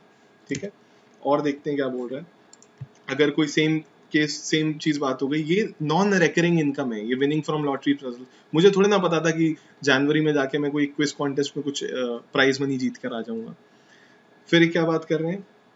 हाँ, कह रहे हैं बिजनेस आज ही पहली बार चालू किया था, हमें यही नहीं पता कि हमारा टैक्स कितना बनेगा। फर्स्ट ईयर ऑफ बिजनेस में थोड़ी ना पता चलता है, करते जा रहे हैं बिजनेस तो लास्ट ईयर का देख के हम जमा करा देते हैं, but first year of business में नहीं पता चलता, तो उस केस में 234B नहीं लगेगा। लास्ट ये बोल रहे हैं अगर आपकी कोई एग्रीगेट इनकम 115 BBDA में 10 लाख से ज्यादा है तो उस केस में नहीं लगता। चलिए, इसके बाद ये आपका यहीं पर, हाँ जी, तो आपका एडवांस टैक्स भी इस केस में यहाँ पर खत्म हो गया है। आई होप समझ आया होगा, ये क्लास इंपॉर्टेंट थी, आप लोगों को प्रॉब्लम आ रही थी, अब क्लियर हो गई होगी। इससे रिलेटेड अगर कोई भी डाउट्स हैं तो वो आप मुझसे पूछ सकते हैं। एक और चीज़ मैं आपको बता रहा हूँ, मैं आपको 3 फाइल्स, 3 PDF भेजूंगा। एक तो मैं ये आपको PDF भेजूंगा जिसमें ये TDS और TDS के चार्ट्स हैं। दूसरा वाला मैं जो आपको भेजूंगा उसमें एडवांस टैक्स है और TCS है। एक मैं आपको ये बड़ा PDF भेजूंगा 108 पेजेस का। इसमें आपको कुछ नहीं करना, आपको बिल्कुल नहीं पढ़ना है प्रोविजंस अंदर से। आपको बस एक काम करना है, यहाँ पर बीच बीच में इलस्ट्रेशंस दिए हुए हैं। अब जब CS स्टूडेंट्स के लिए मैं इलस्ट्रेशंस की बात करता हूँ और वो देखते हैं कि ये सब्जेक्टिव इलस्ट्रेशंस है, तो उनको, आधे लोगों को तो वैसे ही बुखार आ जाता है कि अरे नहीं नहीं सर क्या बात कर रहे हो, हम नहीं कर पाएंगे। आपको सॉल्व नहीं करना है, आपको सिर्फ रीड करना है, आपको सिर्फ रीड करना है, उससे क्लैरिटी आएगी। और दूसरा, एक बार कुछ जो कन्फ्यूजन्स होते हैं, जिन पॉइंट्स के बारे में हम सोचते भी नहीं है, उन पर क्लैरिटी आ जाएगी, वो आपको क्लियर हो जाएंगे। So you just have to read all these illustrations in one go. It will hardly take half an hour. Just read all the illustrations. Solve नहीं करना है, read करना है। आप illustration पढ़िए, दिमाग में सोचिए कि क्या होना चाहिए, कितना होना चाहिए, कैलकुलेशन पर मत जाइए। कैलकुलेशन पर TDS डिडक्ट होगा या नहीं होगा और किस सेक्शन में होगा, बस इतना करना है। ठीक है, कैलकुलेशन चेक कर लीजिए यहाँ सही दिया है या नहीं। ये आपको तीनों के लिए एक्सरसाइज करनी है, TDS, TCS and advance tax. ठीक है, डेट्स भी याद हो जाएंगी, डेट्स भी कंफर्म हो जाएंगी। एक चीज और छोटी सी रह गई, हाँ जी, वो मैं आपको फटाफट से बता देता हूँ। TDS के केस में आपको चालान जो डिपॉजिट कराना होता है, ये मैं आपको बता चुका हूँ।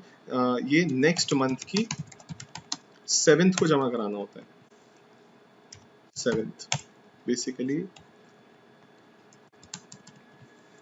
7th of next month. ठीक है, मतलब बेसिकली अगर हम बात करें अप्रैल की बात करें तो अप्रैल का कब जमा होगा? अप्रैल का मई 7 मई। ठीक है, और उसके बाद अप्रैल मई की बात करें या फिर लेटेस्ट से दिसंबर की बात करते हैं, दिसंबर का कब जमा होगा? जैन 7 जैन। लेकिन अगर मार्च की बात करें, last month of the year, इसके लिए उन्होंने बोल दिया 30 अप्रैल, टाइम ज्यादा दे दिया। So for all the 11 months अगले महीने की 7 तारीख को चालान जमा कराना है। सिर्फ मार्च के लिए ये उन्होंने बोला कि 30 अप्रैल तक भी करा सकते हो। इसका रिटर्न जो जाता है टीडीएस का वो कब जाता है, ये आपके हर क्वार्टर के अगले एंड पर, मतलब for example April to June है तो जुलाई एंड, ठीक है, जुलाई टू सितंबर है तो उस केस में अक्टूबर एंड, ठीक है, ऐसे so and so fourth. Last वाला जो क्वार्टर है आपका जनवरी टू मार्च, उसके केस में आपका होना क्या चाहिए था 30 अप्रैल, होना तो आप कह रहे हैं ना अगले महीने की लास्ट डेट, लेकिन इस केस में इन्होंने क्या करा मई एंड कर दिया, ठीक है, एक महीना और दे दिया। तो जहां पर चालान की बात थी उन्होंने 7 डेज की जगह आपको पूरा मंथ दे दिया मार्च के केस में, और जहां पर रिटर्न की बात थी तो लास्ट क्वार्टर के केस में उन्होंने आपको एक मंथ एडिशनल और दे दिया। तो जनवरी टू मार्च जो क्वार्टर है उसका रिटर्न चला तो जाना चाहिए था अप्रैल में, बट वो कब गया मई में गया, ठीक है, मई एंड तक आपको बोल दिया। फॉर्म दो फॉर्म इंपॉर्टेंट है, 192 एंड 192A के लिए फॉर्म जो आपका जाता है वो जाता है ये फॉर्म वैसे 24Q, और यहाँ पर एक मिनट 193 ऑनवर्ड्स आपका जो फॉर्म जाता है, जो सेक्शन है उन पे फॉर्म जाता है 26Q, ठीक है। So these are the forms. I hope clear हो गया होगा, और कोई भी डाउट हो तो आप मुझसे पूछ सकते हैं। क्वेश्चन जरूर प्रैक्टिस कर लीजिएगा, ठीक है। Thank you so much.